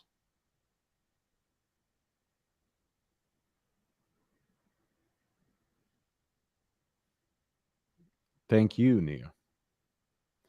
And JB, nice to see you in the chat, man. Nice to see you. So yes, we talked about anything and everything. So didn't really get to talk too much about the new 50 Fathoms release.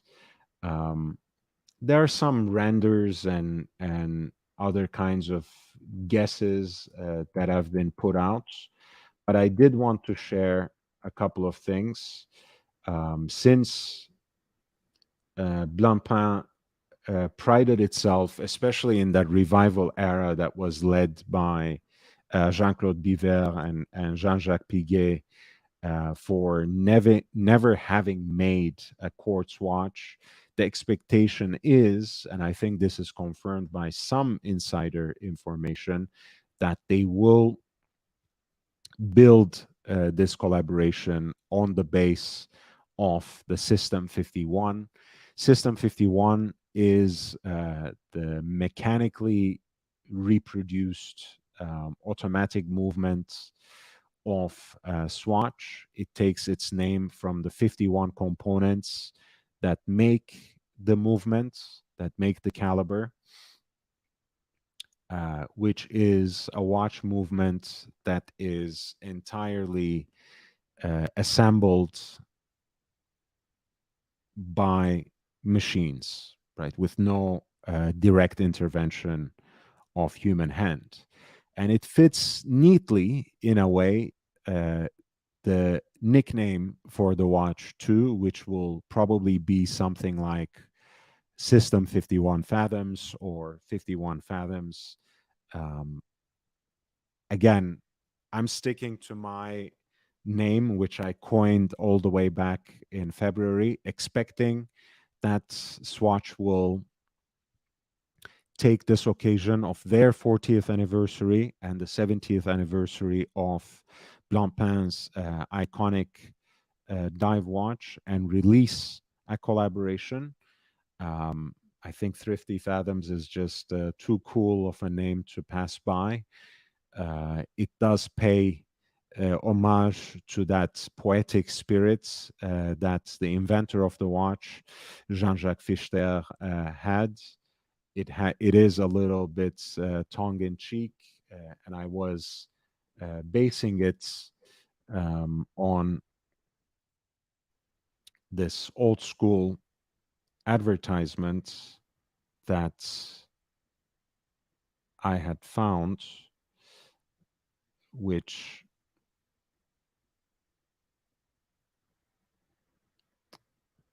of course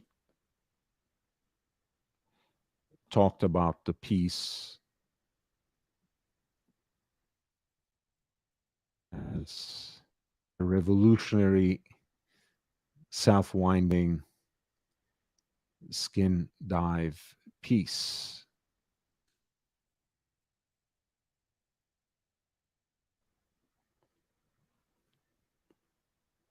Feel free to follow me on Instagram.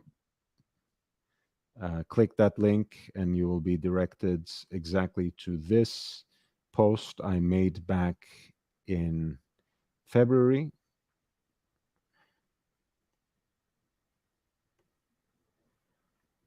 about the Blancpain Swatch collaboration, which came to be true. I think that's very, very interesting. It was just an educated guess on my part at the time. But when you put two and two together, it makes absolute sense that Swatch Group would celebrate a chapter in the 70th anniversary of this legendary diver, and that they would use it as the canvas of their next collaboration, which again, and this is just my perspective, I think it's a good way for them to make a quick buck. It was, especially when they released the Moon Swatch, it was a great time to use that excitement and even excess of demand and energy in the watch markets uh, to make some money, to print some cash. So that was a great move. I think they will probably get something similar out of this, although not to the same level, because a 50 Fathoms was never quite as popular as a moon watch to begin with. So there's no reason to think that its Swatch version will somehow outdo the Moon Swatch. Nevertheless, I'm much more skeptical, if not altogether cynical, about the possibility of mainstream people who are just interested in this as a fashionable drop coming back later or perhaps immediately into the fold of watch collectors and watch enthusiasts. I think the ideology of Swatch, the approach of Swatch, is almost antithetical to even the luxury watch brands that they themselves hold within their group. Their product is fashionable, it's also disposable. Their product is supposed to be, in fact, something fun, something to throw around and grow out of eventually, if not too quickly. Whereas a mechanical timepiece is built in a complex, perhaps unnecessarily complicated manner. It is built to last. It is supposed to be timeless. It's supposed to outlast you to the point that you can think of it as an heirloom piece. And I think that's almost diametrically opposite. So it's very hard for me to think that people who are not somehow captivated by the luxury aspects will be brought in to this product, to the luxury mechanical watch by way of a Swatch collaboration. In and of themselves, I think they can be great fun. If you like the watch that comes out of this collaboration, do not hesitate to buy it at retail at the price that they are meant to be selling for. I think that's great. I love the 50 Fathoms as a design.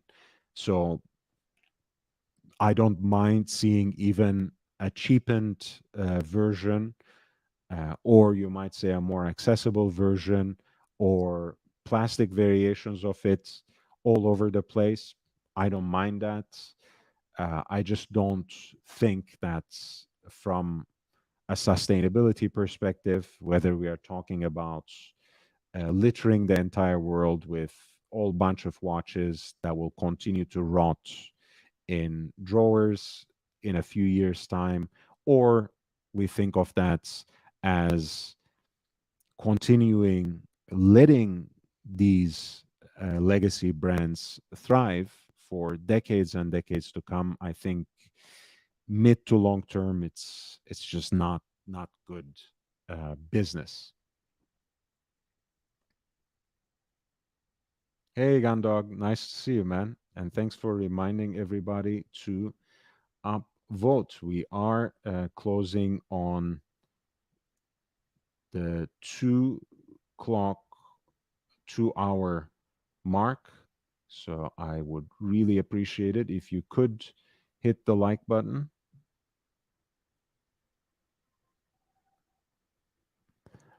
I want to bring your attention to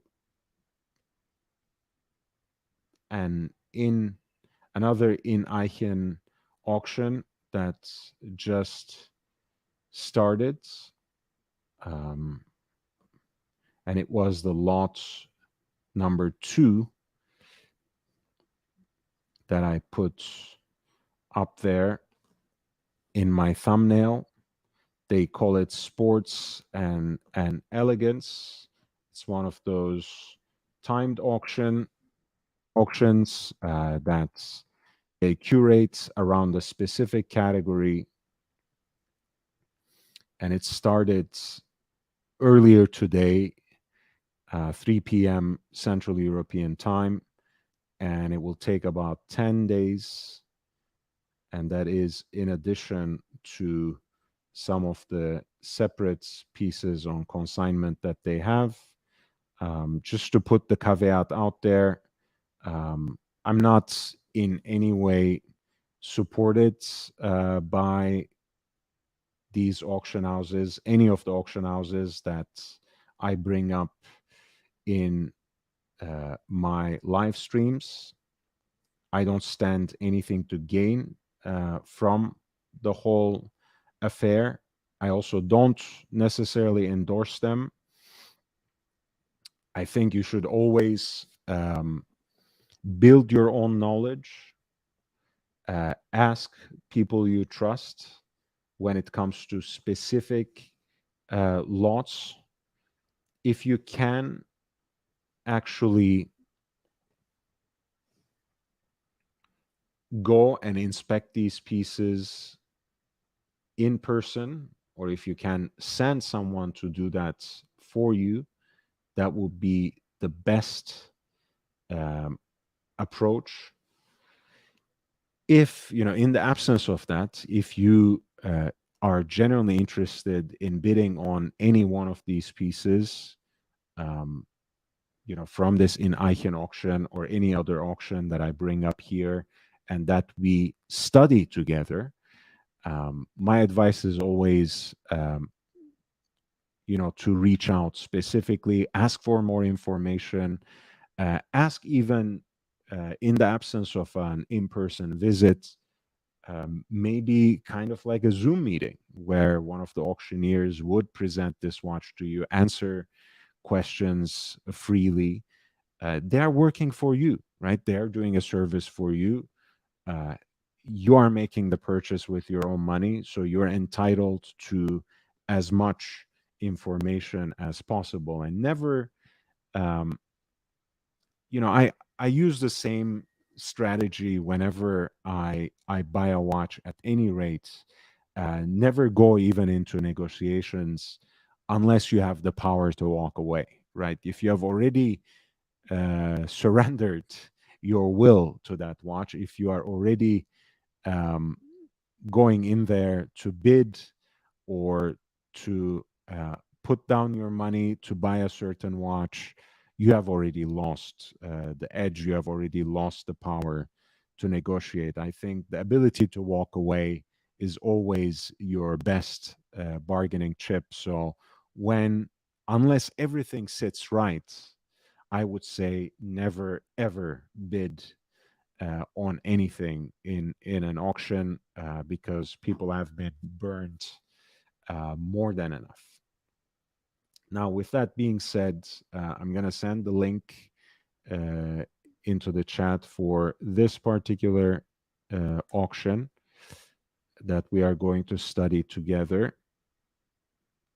And the category is actually pretty straightforward. A lot of the watches that they have included in this 20 lots selection are um, those so-called sports chic or sporty elegant watches that follow the larger aesthetic lines of Gerard Janta's 70s designs, but there are also pieces that um, are in adjacent categories, sports watches that have something elegant about them. So they did broaden that category a little bit. So it's not all Royal Oaks and Nautiluses and Royal Oak offshores and Vacheron Constantin overseas. There's quite a bit. So if you have any watches that you want me to discuss, if I skip over any of them because I won't be discussing every single one of them, feel free to send in the lot number with a super chat and I will be going back. We'll start with lot number one, but I am in a dire need for a drink. So I will leave you uh, with a nice picture of it. And I will be back in about 2 minutes.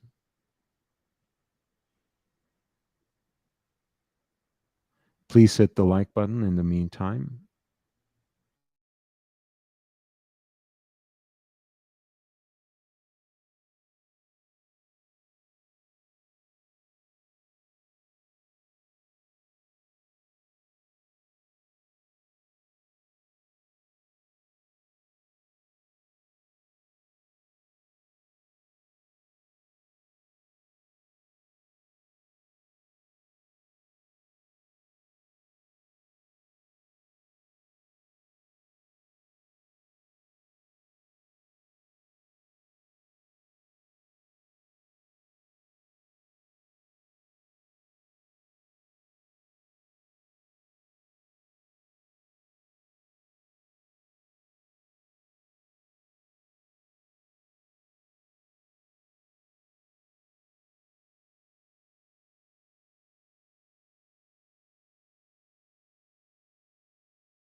Actually, let's start with something that is a little less predictable.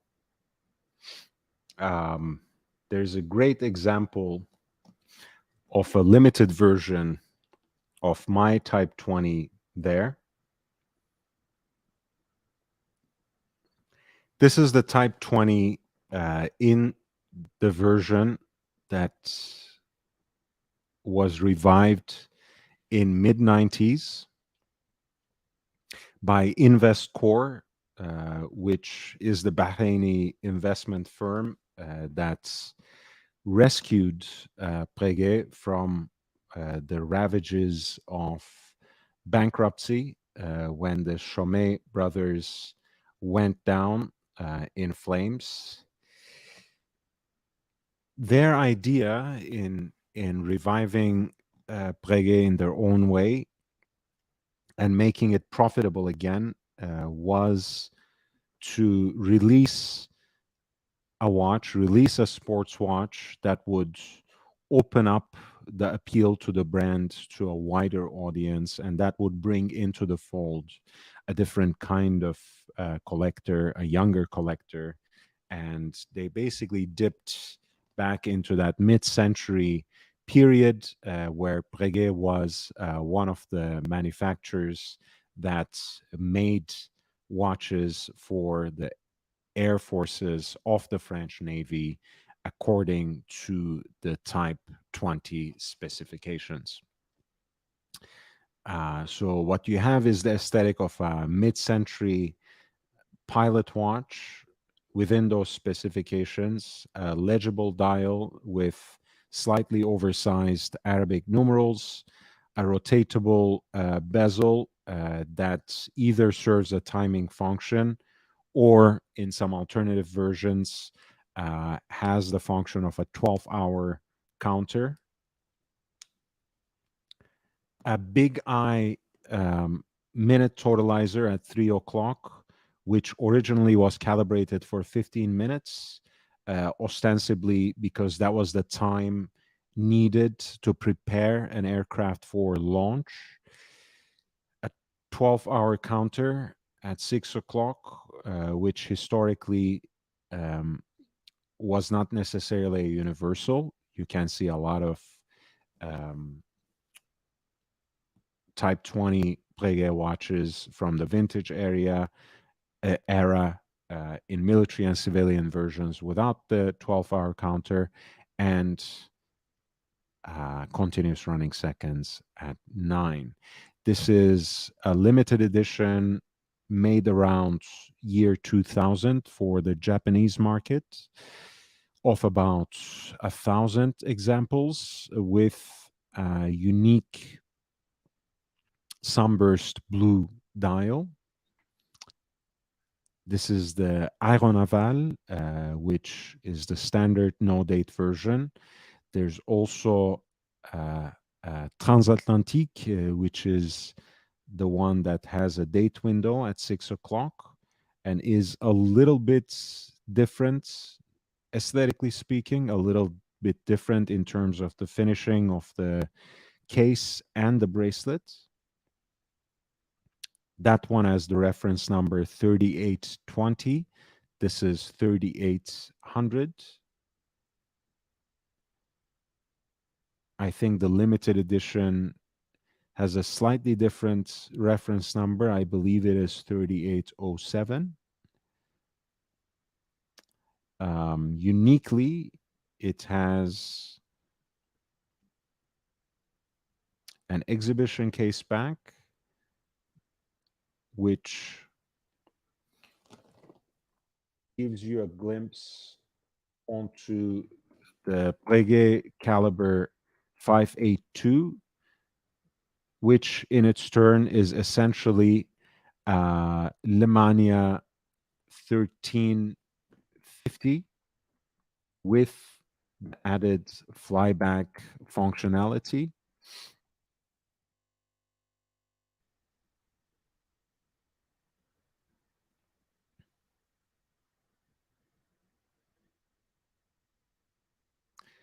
And the flyback functionality allows you basically to time two events in quick succession. Presumably, in its origins, it was necessary for these kinds of watches which served a navigational function in the skies. So kind of a life and death situation there, in a similar fashion to traditional marine chronometers. in modern time, in our time, for a daily wear situation, it's just something nifty to play with. It basically means that to reset your chronograph, once you engage the start stop button here, you only need to press the reset button and everything else will reset to zero and start running immediately again. Whereas in a regular chronograph, such as the one that I'm wearing now, you would have to stop, reset, and start again. The flyback function gives you the ability to start timing a second event immediately. And as you can see, these pieces are actually fitted with a full bracelet. Mine also came with a full bracelet, but I find it too much in this particular way because of the mirror polished look. I find it a little bit excessive in its bling. So I always wear my Type 20 on a leather strap, but it looks really cool with this unique sunburst blue dial.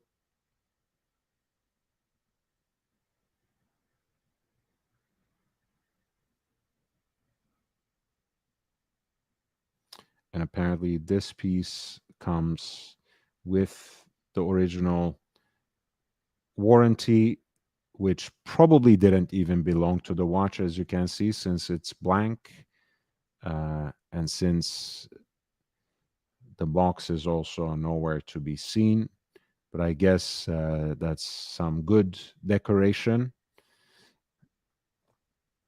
Doesn't count for much. This piece is lot 10, is being currently bid at 5,650 in US dollars with a fixed price of 14,650, which is quite excessive even for the limited edition. Um, but certainly the limited edition has a premium over the regular versions of the watch, which are right around. This is 3807, Mr. French Fries. It's a 100-piece limited run for Japan, so it has a different reference number. I do have the 3800, and I love it. I love it to death. I mean, it's just a great watch. I also love the fact that it is incredibly wearable.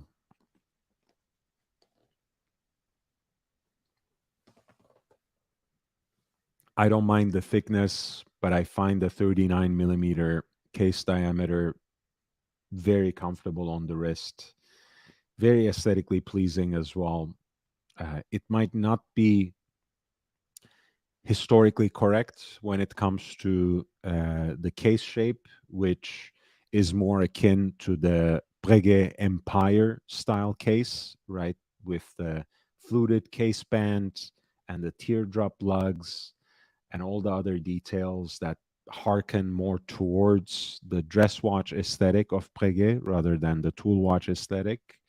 But I still find the 3800 series much more appealing than the new Type 20s that they have just released not too long ago. You know, the slightly domed crystal with the second sand curved at the end, you know, bent at the end ever so slightly to accommodate that aesthetic. This is just a great watch. And again, you know, I think the bracelet is kind of cool too, just for my particular perspective, for my enjoyment out of the watch. It's a little too, it ends up being a little too shiny. So I usually like wearing it on a leather strap.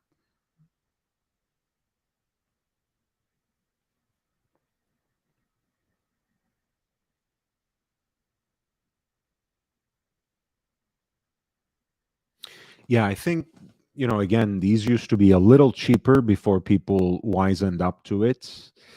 I got my 3800s at $4,000. I think you can get a good one in decent condition for 5K, a little less, a little more, any day of the week. I think you should be able to get, with some patience, the Japanese limited edition for $9,000, $10,000 perhaps.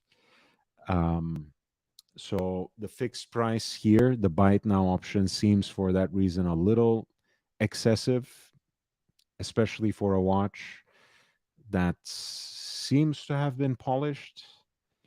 Um, isn't a full set. A lot of the charm of this particular model is its presentation box, which resembles a cross section of a wing from a plane.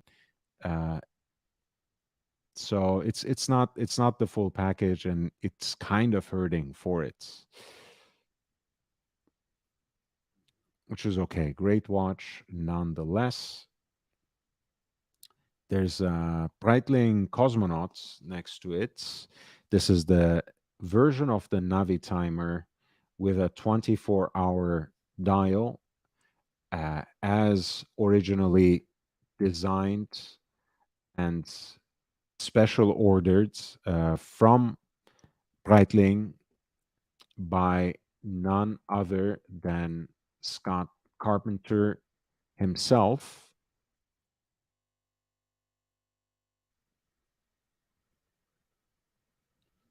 who was one of the Mercury 7, as you guys know.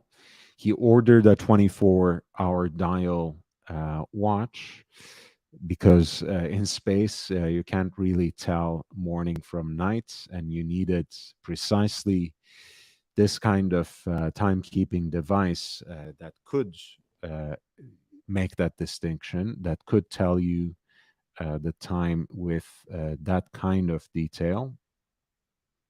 As you guys know, Breitling more recently reissued the Cosmonauts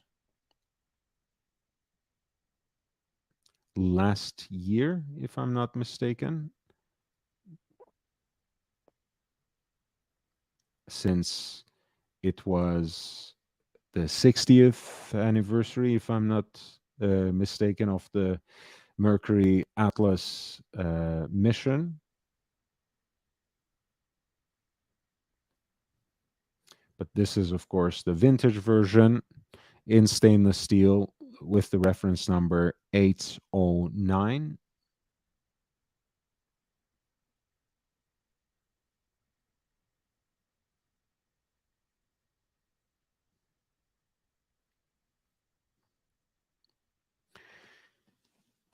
It's a seriously cool watch, and a dial that has been, is quite weathered,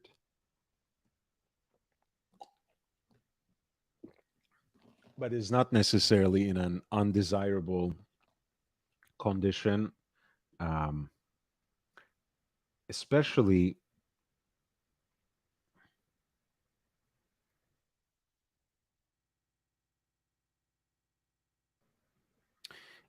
because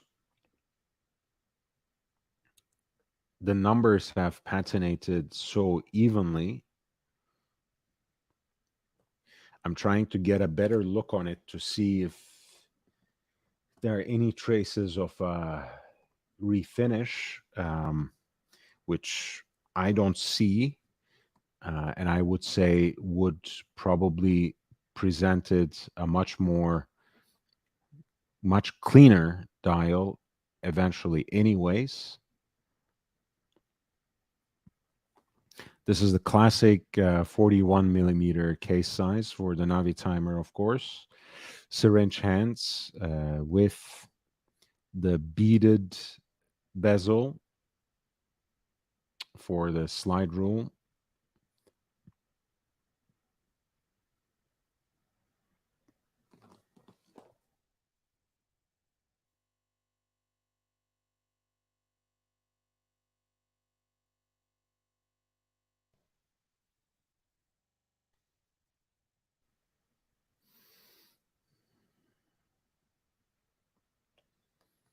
These were powered by the Venus 178 movements, of course, modified here for a 24-hour dial.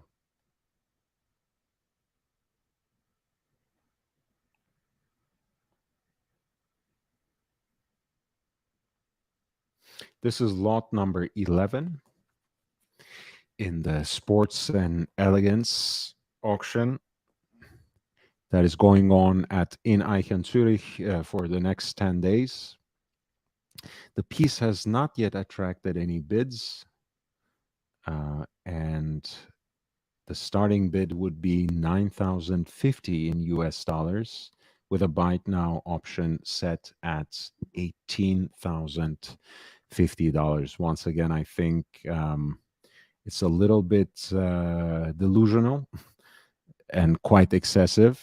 In fact, one member of my audience had drawn my attention a few days back to the World of FP Jaune auction that Ineichen had organized, that Ineichen had curated, and they had failed to sell a number of the pieces because they just simply didn't reach the reserve price. And there's something to be said about that. There's something that we need to talk about that. There's something we really need to talk about FP Jaune at some point. I think the pricing has been open to speculation for quite some time, and that has been more or less led by efforts of these big time conglomerates like Watchbox buying up every single example on the markets, even overpaying in most instances when they're buying watches back from clients, which ended up, I think, inflating the price point even more than it already has been, because I think a lot of the growth that FP Jaune has seen in the last 5 years to a decade, I believe genuinely that it has been organic, and by organic I don't mean organic in the way that the apple grows on a tree, but organic in the sense that the Wertheimer brothers, that Chanel bought a stake in the company. They injected a lot of cash, which allowed FP Jaune to open boutiques, to reach out to collectors at levels and with and a personal attention that they had not been able to. And of course, the more people they reached, the more people were were turned up to the intrinsic value and originality of these watches, which then caught up. But that base of attention, that traction that FP Jaune caught within the grassroots of the collectors community has also been, I think, manipulated enormously by the acquisition strategies of uh, auction houses and watch boxes of the world, which have inflated those prices beyond recognition. I think it is eventually going to come down, and maybe that process has already started. Because finally we are seeing auctions where they don't actually end up selling at whatever price they're listed for, right? And that's already, I think, a major tell that something is finally shifting. Because remember, especially in light of that um, special Christie's auction that was dedicated to F.B. Jean, the art of F.B. Jean that was organized in Geneva last spring, we kept saying that, hey, everything else seems to be trending down in terms of price. All the prices have been dropping. How is it that F.B. Jean still seems to be trending upwards, where it seems that there is an end to that? It seems that end may be even more near, even closer than we expected, um, because these big conglomerates now, the watch boxes of the world, are not simply buying up every single FP Jean, every single Lange that is offered to them at excessive price points. So the artificial bump that some of these brands have experienced in the last few years, especially after the pandemic, uh, those have been just momentary gains and they will be eventually lost. All right, coming back to lot one, which is the modern Nautilus Jumbo in its pink gold iteration, 5711 line 1R, 18 karat pink gold case and bracelets with the brown gradient dial. Of course, a three-hander with sweep center second hand, which distinguishes 5711 from 3700s, the original jumbo. And of course, there is also a date window at 3 o'clock, which here is framed in a rose gold rectangle. The piece is presented with its original box.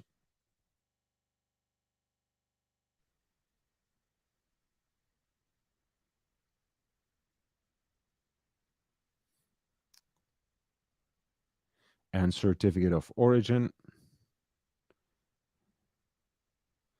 from October 2018, bought from Cortina Watches in Singapore.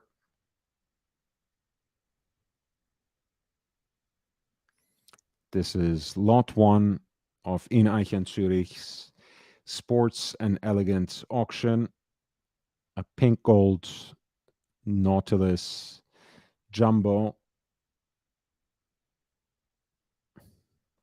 The piece has not yet attracted any bids, but the starting bid would be 140,750 with a fixed price, which serves as a buy it now option set at 259,000. Ineichen, as I mentioned before, serves kind of as a disruptor in the auction circuits. And they have eliminated buyer's premiums. So what you see is what you get, whether you use the fixed price as the buy it now option, or if it's hammers, if the piece hammers with your bid as the winner, uh, what you see is what you get, what you see is what you pay. There's no added buyer's premium. Of course, there might still be taxes, customs, and other dues, but there's no additional 20 to 20%, 25% fee that you might end up paying in many other auction houses. Hey, Swiss, how are you doing?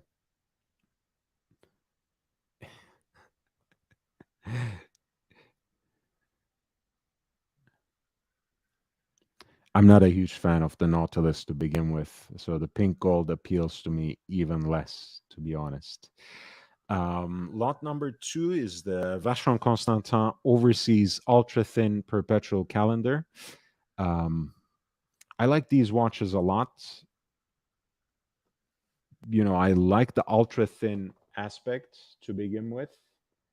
Um, I think it's very elegant, and um, in many ways, I see in these overseas perpetual calendar ultra thin pieces, I see the kind of pure elegance that I got used to in classic Royal Oak perpetual calendars. There's that sort of purity, that kind of balance to the dial design.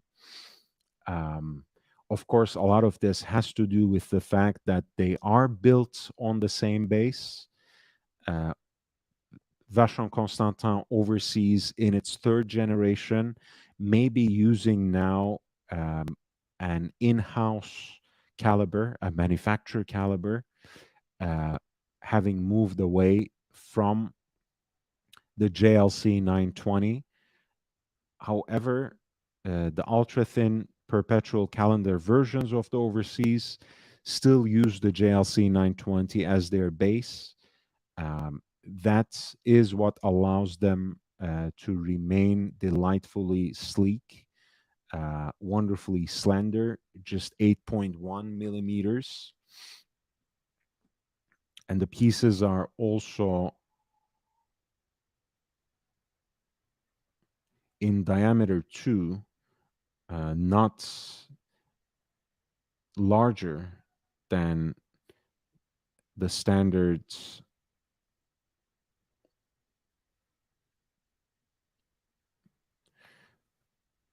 time and date version. Otherwise, the watch is very much similar aesthetically.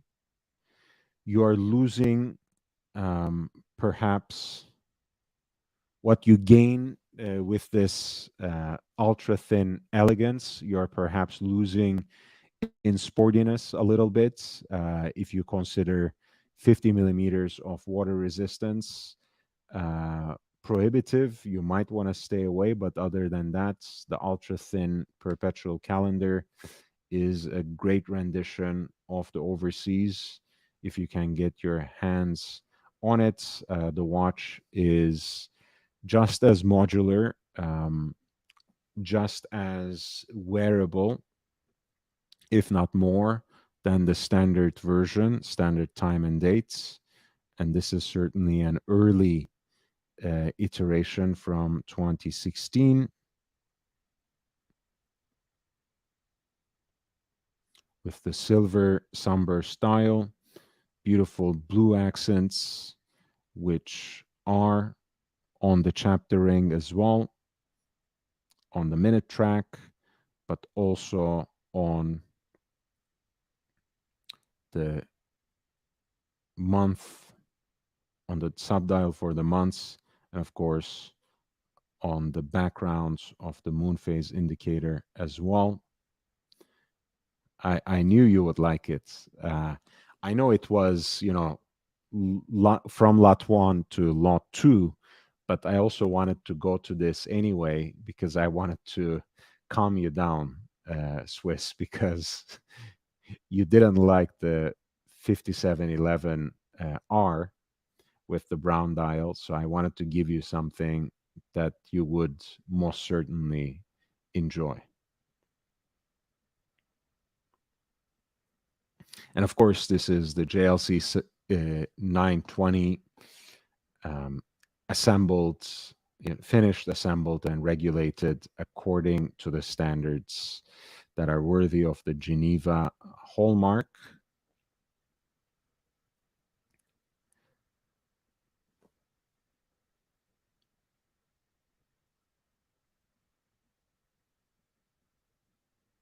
Beautiful, beautiful piece.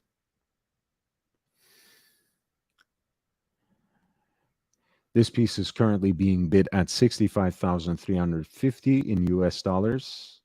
There is an option to buy it now at 135,150.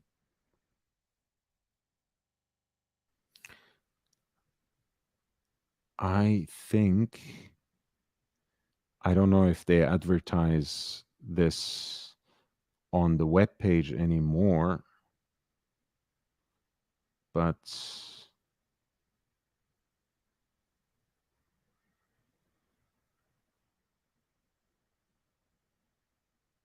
oh yeah, they do. The perpetual calendar version with the blue dial actually lists for 111,000.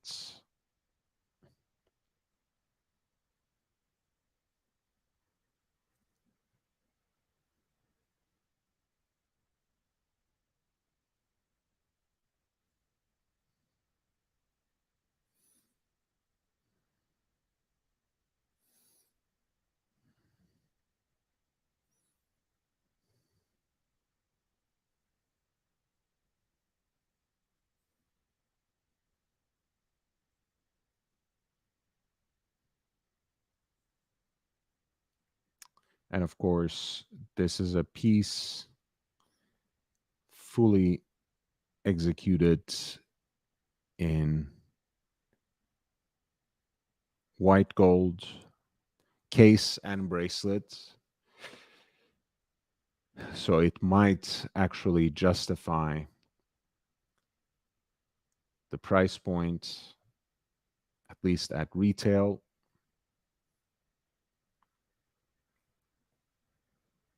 You are getting one of the legacy movements as the base. As I mentioned a couple of times before, of course, the perpetual calendar module is on the dial side, which means here you enjoy an unobstructed view of the JLC 920, treated again according to the standards of the Hallmark of Geneva, even as you also enjoy it as caliber 1120, meaning with the perpetual calendar functionality.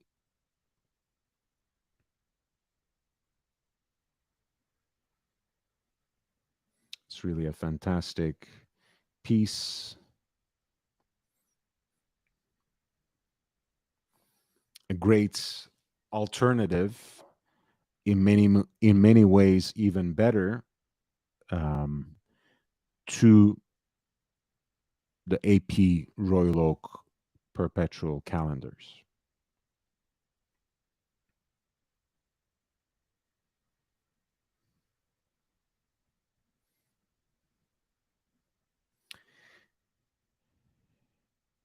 This is a very interesting watch. You're looking at 14802.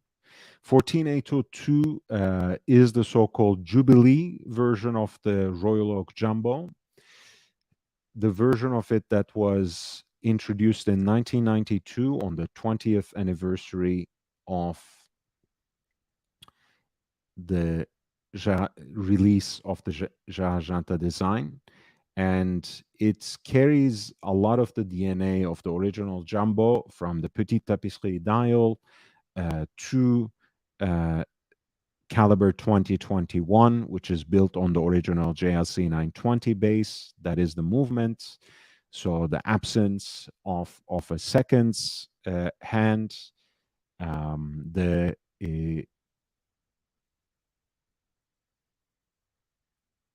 the dimensions, of course, at 39 millimeters in diameter and roughly 8 millimeters in thickness. But on top of all that, and for the first time for a Royal Oak Jumbo, 14802 also included an exhibition case back, which for the first time displayed this movement in a Royal Oak Jumbo case. It also had a special open worked full gold rotor that's picked up on the shape of the iconic octagonal bezel.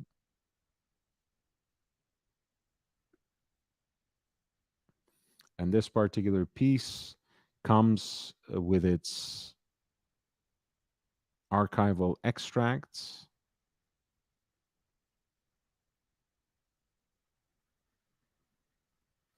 Very cool watch, very beautiful watch. A watch that for the first time splits the difference between the vintage original and the contemporary. Maybe not for the purist, but certainly um, one that is extremely rare.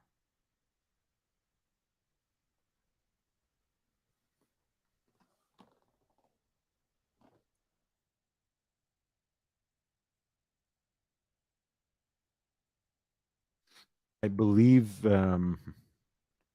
these were produced in 1,000 examples, even in stainless steel. They're extremely rare.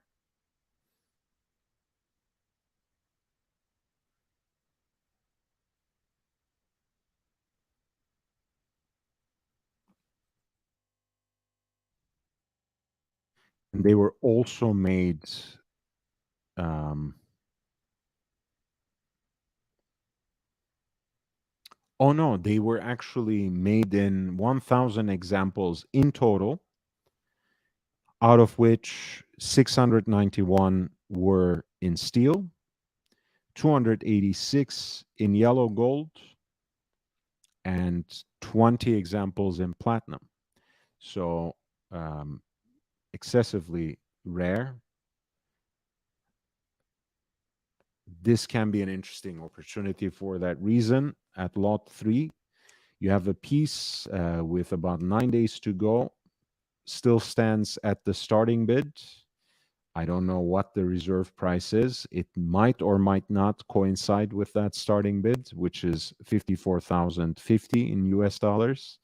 The fixed price is set at 135,150, which again tells you how much the market has changed, because these pieces were selling like hotcakes at that price point. Just 15 months ago. Nowadays I think it might not even hit six figures, but for those who want a lot of the wearability and features of 15202, but perhaps want a piece that has more of a neo vintage aesthetic and even more of an exclusivity, 14802 offers something truly unique. And I know JB would like this even more because it has the oversized AP initials at 12 o'clock rather than the original setting of it, which is at 6 o'clock for the jumbo.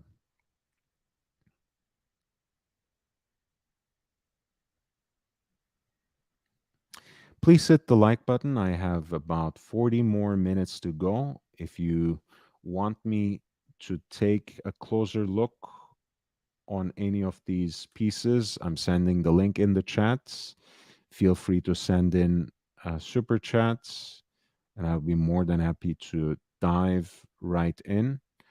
I don't think I will have the chance to look into every single one of these watches.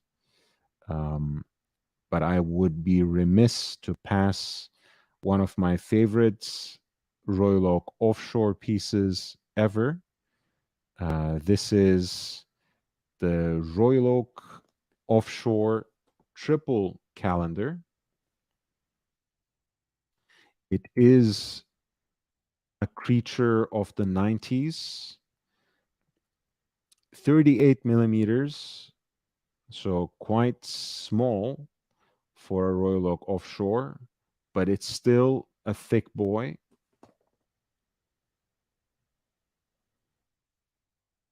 The reference number is 25807.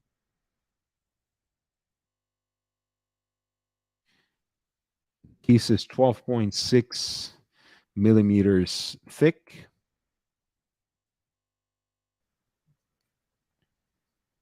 And as you can see, it has all the visual cues of the Emmanuel Guet design that iterated Gerard Janta's original into a beastlier and sportier look with the sloped chapter ring, the exposed rubber gasket, and rubber grip on the crown.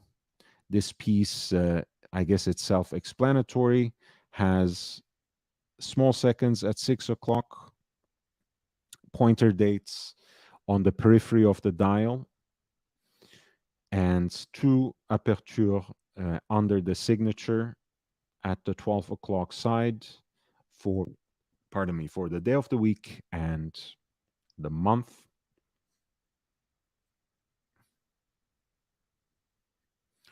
Petite tapisserie dial in that night blue shade. All in all, a very sporty execution of the triple calendar. Overall, quite wearable. A very different vibe indeed than the classic Royal Oak Jumbo. Here you can see it on my wrist. I had a chance to try this in December when I was in New York.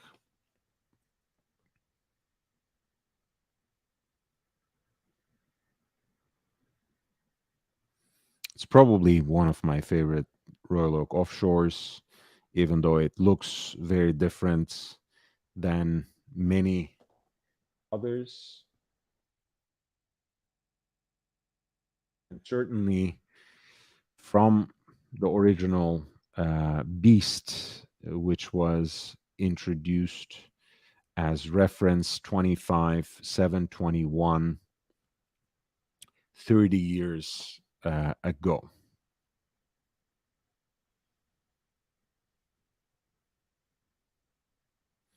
This is lot 4 in the Sports and Elegance auction by Ineichen Zürich, which just started earlier today or yesterday in Europe.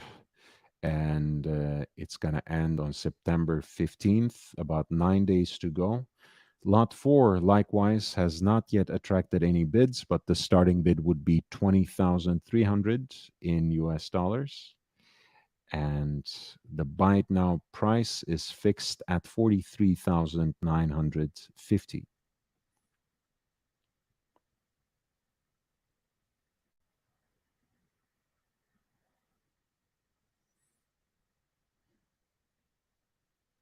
Speaking of perpetual calendars, here's a Royal Oak perpetual calendar, which combines steel and platinum, steel case and bracelets, platinum bezel for the octagon, and the tapering interlinks are likewise executed in platinum.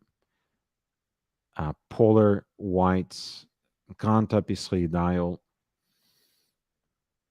Calendrical functions are in 3 subdials, 3 sub-registers, each of which has a silver outer ring, and so does the moon phase indicator at 6 o'clock, pointer date at 3 o'clock, day of the week at 9.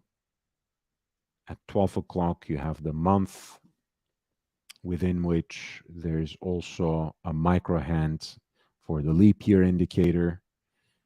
The calendrical functions are shown, are indicated with heat blued hands, whereas you have pencil hands that are rhodium plated for the hour and minutes, which kind of pick up on the shade of those silver links that frame the calendrical subdials as well as the moon phase indicator.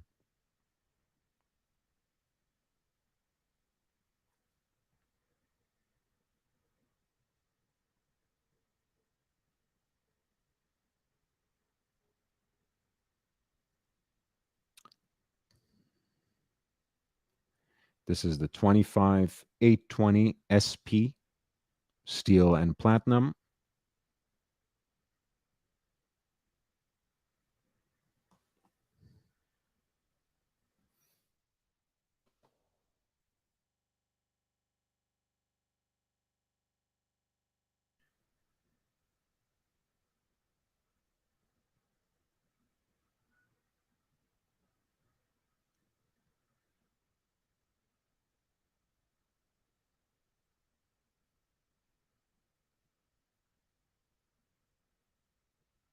It is, as you probably saw, it does have a skeletonized rotor that is styled in a very similar way to that um, open worked gold rotor that I was showing you, which served as the weight for the 14802.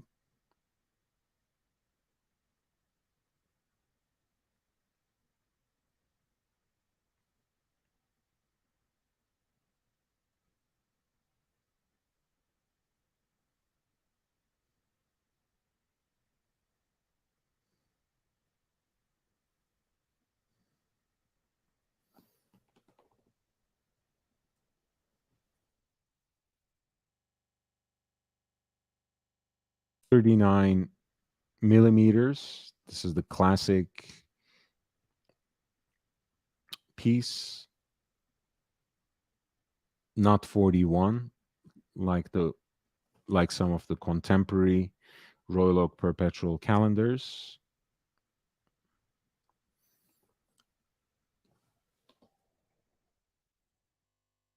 And the thickness of the piece is 9.4 millimeters, which is quite elegant, even though it's not as thin as the Vacheron Constantin Overseas Ultra Thin that we were looking just a moment ago.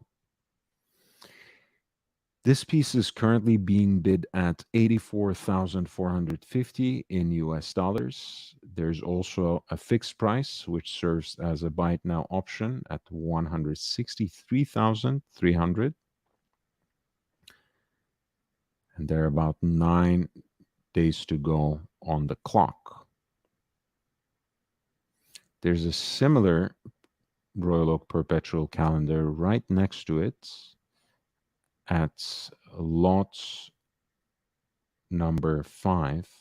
This is the 25829 ST Royal Oak perpetual calendar with an open worked dial. This one has feuille hands, leaf styled hands for hour and minutes. Again, the heat blued hands for calendrical functions. And all those dials are basically just the ring, which here is in opaline white.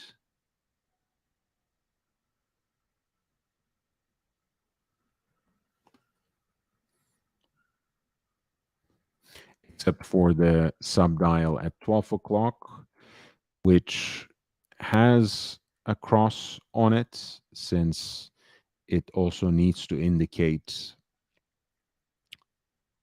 the leap year. The movement itself is given the same open work treatment, as you can see, which has hand engraved bridges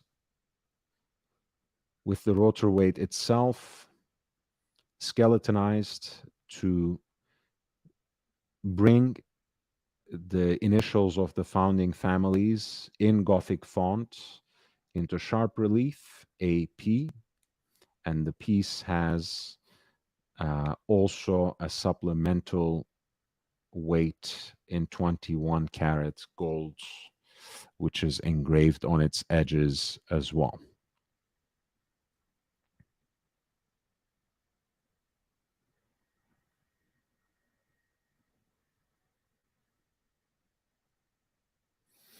This is the 25/8/29 ST, the Royal Oak Perpetual Calendar, open worked at lot number 5 of the Sports and Elegance auction by Ineichen, Zürich.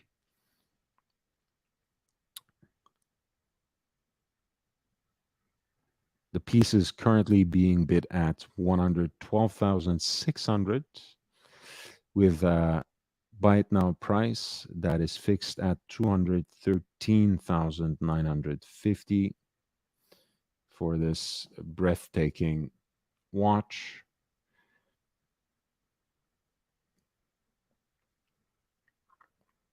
At lot number 5.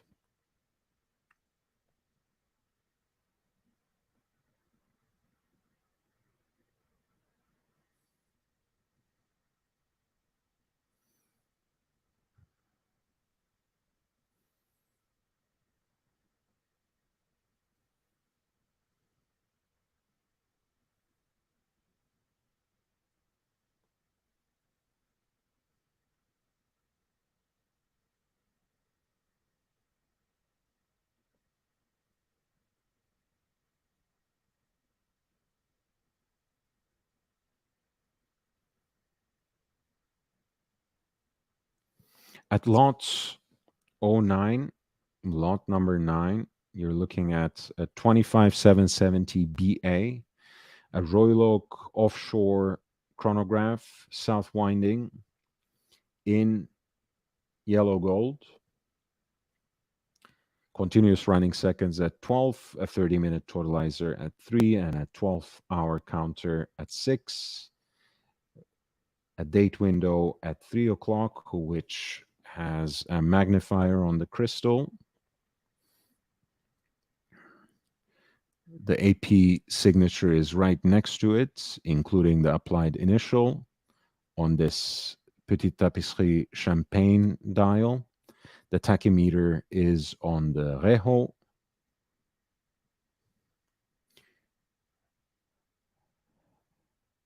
The yellow gold case seems to have, over the years, built quite a warm and, to me at least personally, attractive patina. And the chronograph hands, including the centrally deployed seconds hand, is rendered in black, which matches the rubber details of the piece, including the pusher, the grip on the crown, and of course the exposed rubber gasket between the octagonal bezel and the tonneau-shaped case. The piece is presented on a blue leather strap and a matching déployant clasp. There's a look at the rubber details of the design.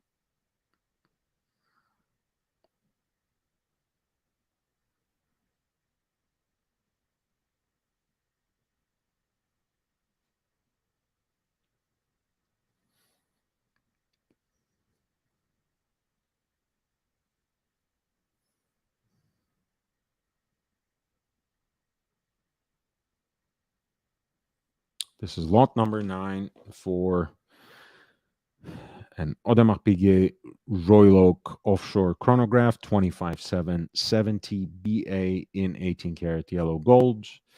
The piece is currently being bid at 25,900 in US dollars at lot number 9. The buy it now option is set at 48,450.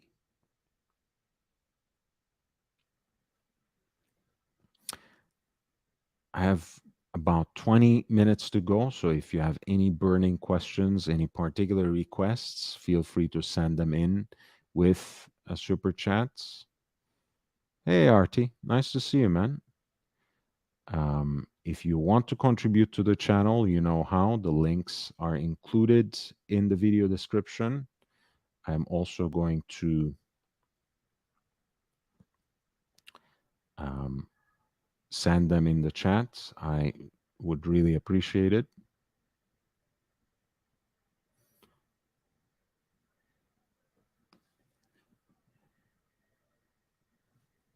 As you know, guys, this is a completely independent channel. I am at the service of my audience, which also means that I am at your behest as well.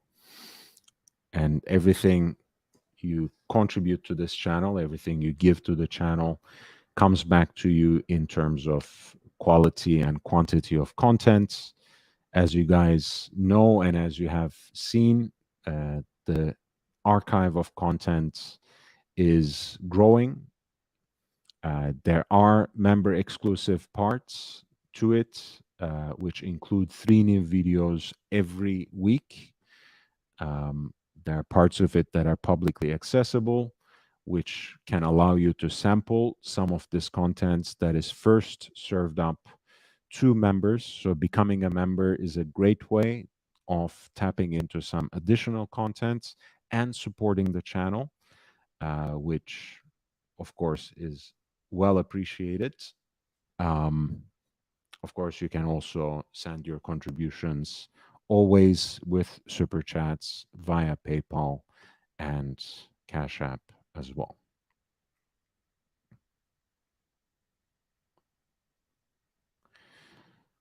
At lots number 13, there is classic Bulgari Octofinissimo in titanium with a special dial, Eastern Arabic numerals, which are in green, as are the other fixtures on the dial, including the hands for the hour and minutes.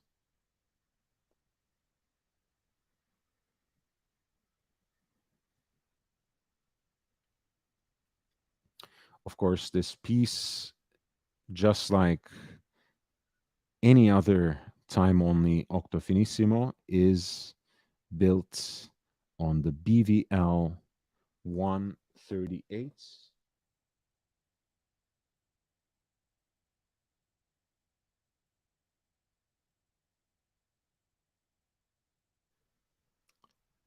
This is the early version of the caliber with 36 joules. The later versions have 31 joules. Of course, the platinum micro rotor weight, which winds bidirectionally and gives you at full crank a power reserve of 60 hours, which is quite good, especially for a micro rotor caliber.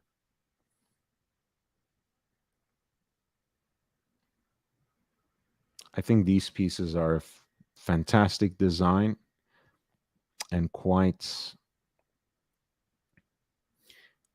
unique, especially in the all titanium execution, which gives you a feel on the wrist that's completely at odds with the visual presence of the watch.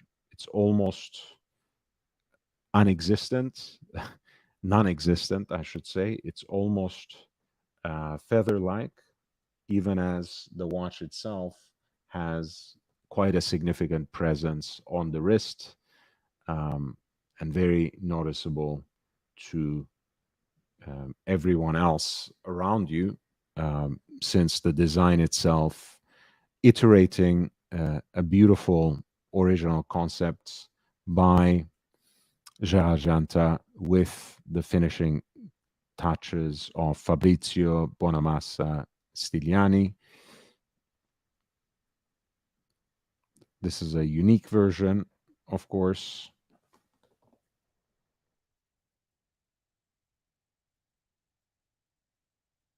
With the Eastern Arabic numerals.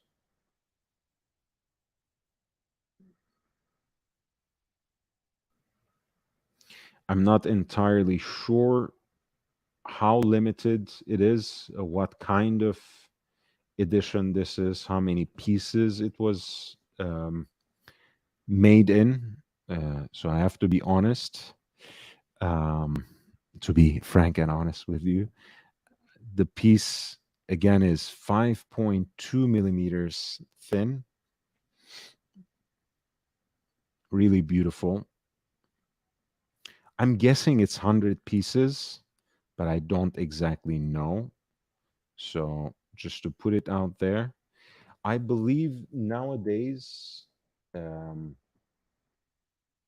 titanium version of the Octofinissimo retails for a price that is in excess of $15,000. So keep an eye out on that if you actually like the design, if you kind of dig the Arabic dial here. Lot 13 might be something to keep an eye on. With about 9 days to go, the piece has not yet attracted any bids, but the starting bid would be 11,300. And again,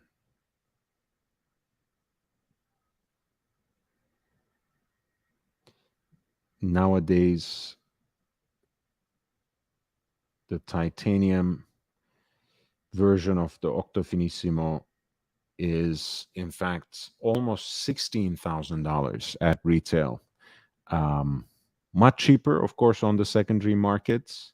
But again, if you're interested in this limited edition, this could be something to follow, waiting until the last day and seeing maybe you can snipe it for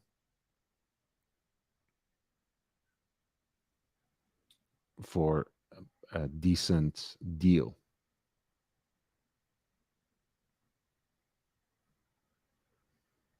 Yes, my friend. Yeah.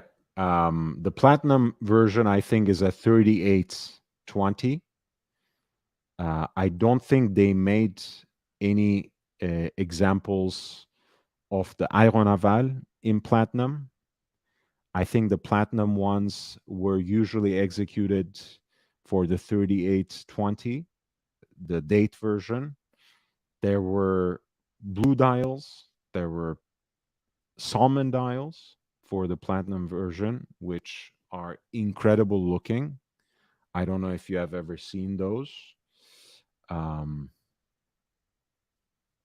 Stunning pieces. But this is a Japanese limited edition of 100 pieces with a sunburst blue dial in stainless steel. And the reference number for this is actually unique, and it is 3807. 3807.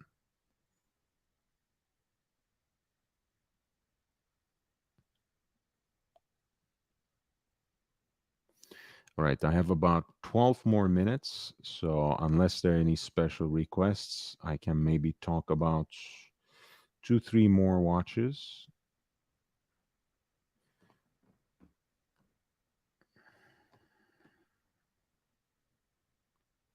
Let's look at the Copilot's 7650. This is lot number 12.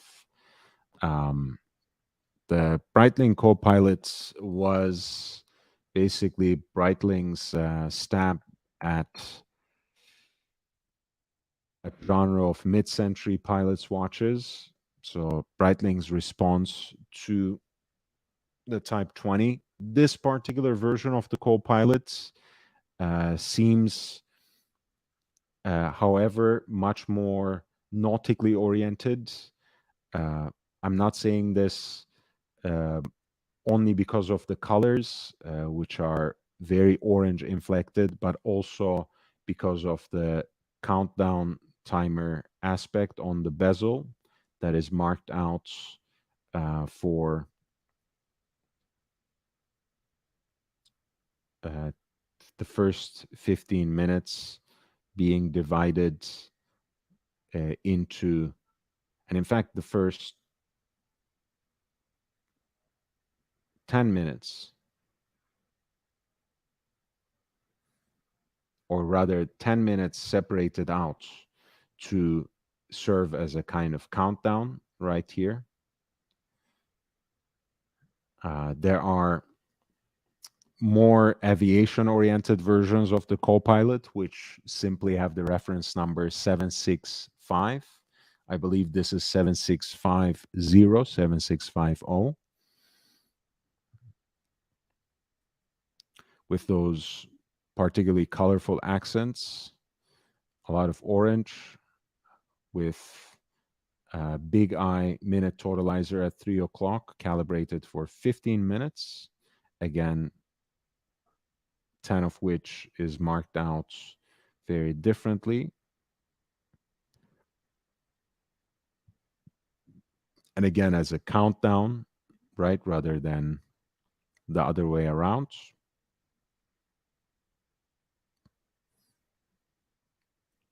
Right, because this is not calibrated from, 1 to 15. Right, this is not calibrated 1 to 30. It's calibrated from 15 to 0. So this is the version of the Copilot that is a regatta timer, so to speak. 7650. It has a 40 millimeter case with a rotational bezel that has additional timing functions.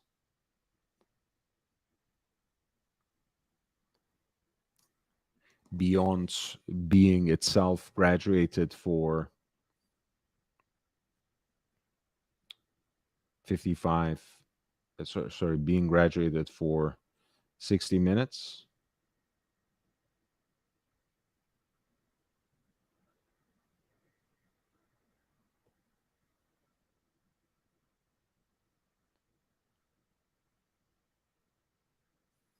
$12-hour counter at 6 o'clock, continuous running seconds at 9, and kind of a reverse panda look with the luminous material on the dial having aged into this minty green color, which I don't find very appealing, but that's just my personal opinion.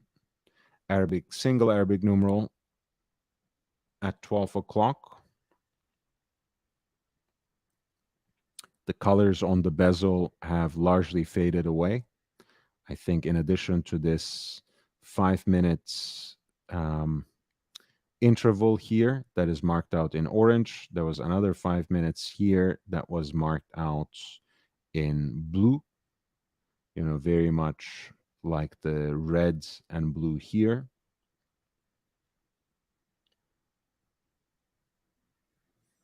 But it is a vintage watch after all. Lot number 12 is being currently bid at $5,450 in US dollars, with a fixed price, which might serve as a buy it now option at any point in time, set at $14,650 in US dollars. As you guys know, Ineichen is kind of a disruptor in the auction circuit, so they eliminated their buyer's premiums to be a little more attractive. So whether this hammers at your winning price or you use the buy it now option, what you see is what you get, what you see is what you pay. There are no additional buyer's premiums attached to these purchases. Of course, other taxes, customs dues, and fees might still apply depending on your location in this world. All right, the last watch of the day. Please hit the like button. I really appreciate your support. Jake Brooks, thank you. Also a member of the channel, 1999. Do you like the Motif Blue Dial 20 to 8206 Day Date 40 with smooth bezel? No. Sorry, man. No, I like the Motif dial on um I like the Motif dial on date justs. And when it comes to day dates, Jake, it has to be a fluted bezel for me. I know some people resented Rolex for introducing the fluted bezel for platinum because it doesn't distinguish it anymore or whatever. I don't even understand that. I never understood why Rolex took so long to introduce um, the fluted bezel for the platinum version of the day date anyways. I mean, other brands could decorate their platinum bezels. Why shouldn't Rolex? Um, yeah, that's my quick take. But I want to bring up the watch in that configuration so people have a good idea.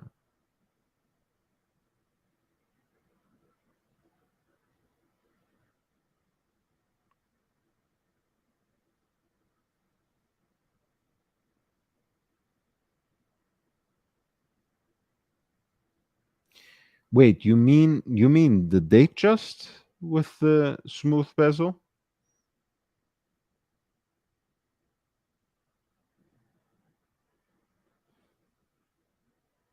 I think you got me confused a little bit.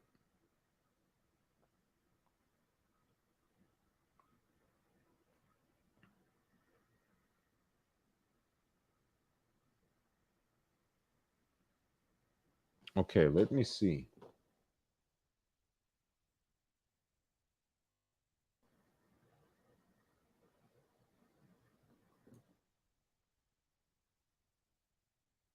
So it's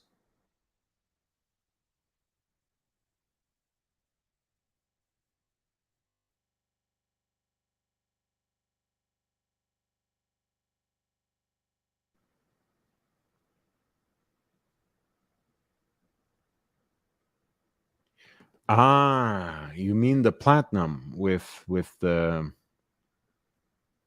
okay, I is it still in the is it still in the production? Let me see.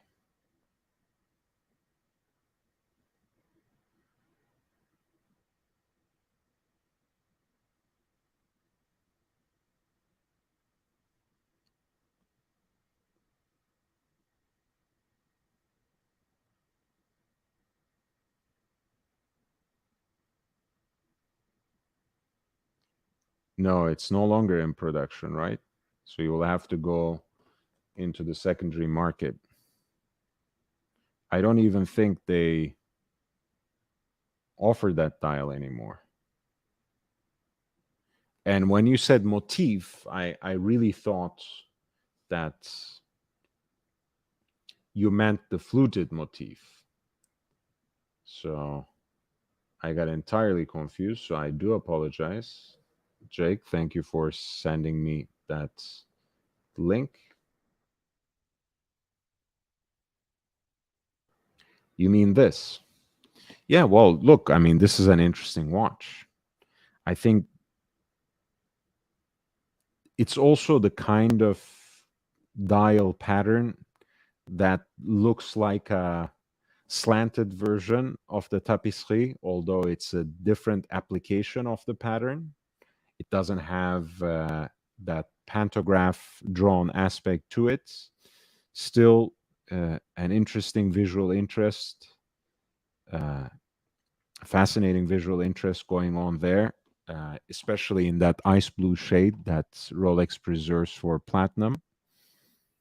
And I think this would not necessarily go anyways with the fluted bezel. So the smooth bezel might well be the better fit for this anyway.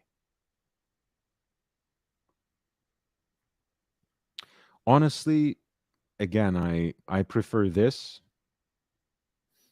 for the platinum. You know, if you are going the full 9 yards, the whole 9 yards, I think you need to get something like this at that level.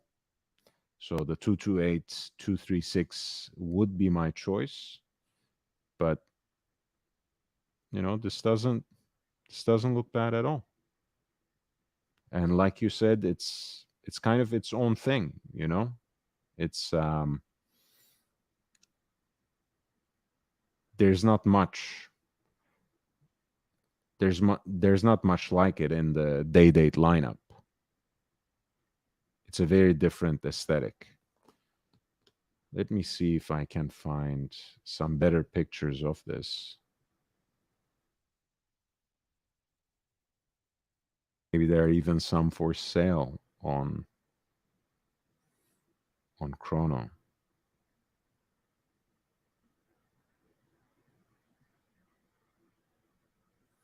Yeah, no, it's a good looking watch, I have to say, and it doesn't. To expand upon what you said, it doesn't really look like any other day date. Of course, it has the same functionality. Of course, it has the same bracelets, but it's kind of its own thing. And that's the thing with day dates historically as well. You know that it's as a model, it's quite the chameleon because you get all these dial options, all these bezel variations, all these different metals. Now, of course, with the contemporary line, and it's been almost 20 years, I think you get the 40 millimeter option as well.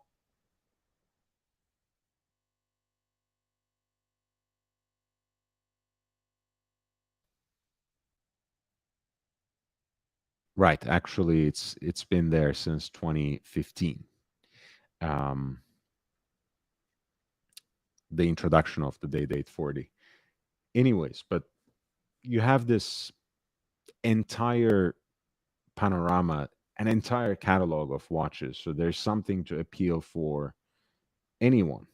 And I guess yeah, it makes sense that you would want to go for something a little off the beaten path when it comes to an iconic model like this. And I do respect that. But this style doesn't exist anymore on the catalog. I don't even know if they do the smooth bezel at this point for the platinum. I think that itself may have been discontinued. I don't know if that's an option still. It may be, maybe not. But you know, combining all of these, there's a good chance that you're looking at, you're looking at a six-figure piece there, which all things being said, obviously is something you might expect with with a platinum day date. Why not, right?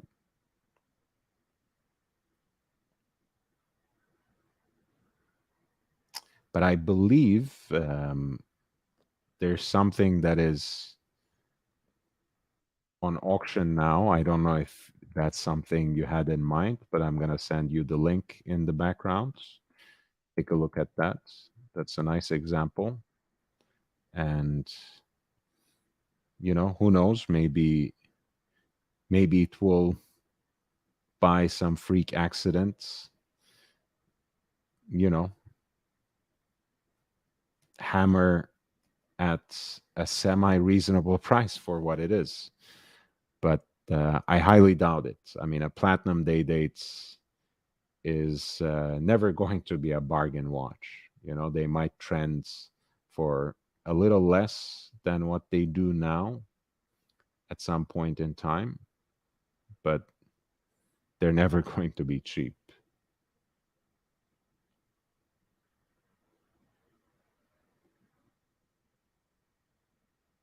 All right. Thank you, everybody. I really appreciate you, especially you, Neo, for your super chat and coming on to talk watches with me earlier tonight. And JB, thank you for your continued support, your membership, and your very generous super chat today. Um,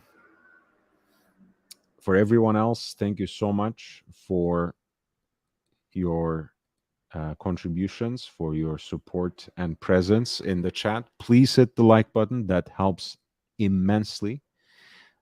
If you could just explore all the other content that I have, especially the new podcast, Smoking Cigars with Friends, that we introduced a couple of weeks ago. There are already 2 episodes, 2 great conversations with 2 exceptional men. Lots of wisdom there, lots of great life stories, lots of lessons for on life, on style, uh, on being a man by and large. So it's a great resource, and lots of fun as well for me to do, and I hope for you to listen. I mean, I've gotten a lot of great reactions from people around me, from people with whom I had conversations. I want you to check them out as well, and tell me what you think. Uh, Drop a like, drop a comment, uh, and let me know which one you like better, because these 2 guys, Ben and James, are great friends. And as with all great friends, they also like competing with each other. So let's see which interview you have enjoyed more, so I can joke around with Ben about that as well. Well, joking aside, it's always great pleasure to be with you guys, but I must go to sleep. I do need a little bit of a rest until I can pick it up tomorrow again. Um, it's going to be a long day for me. So wish me luck. I think I'll be with you on Thursday. Until then, I bid you adieu. Stay safe, stay healthy, wear your watches, and enjoy them. Until next time, goodbye.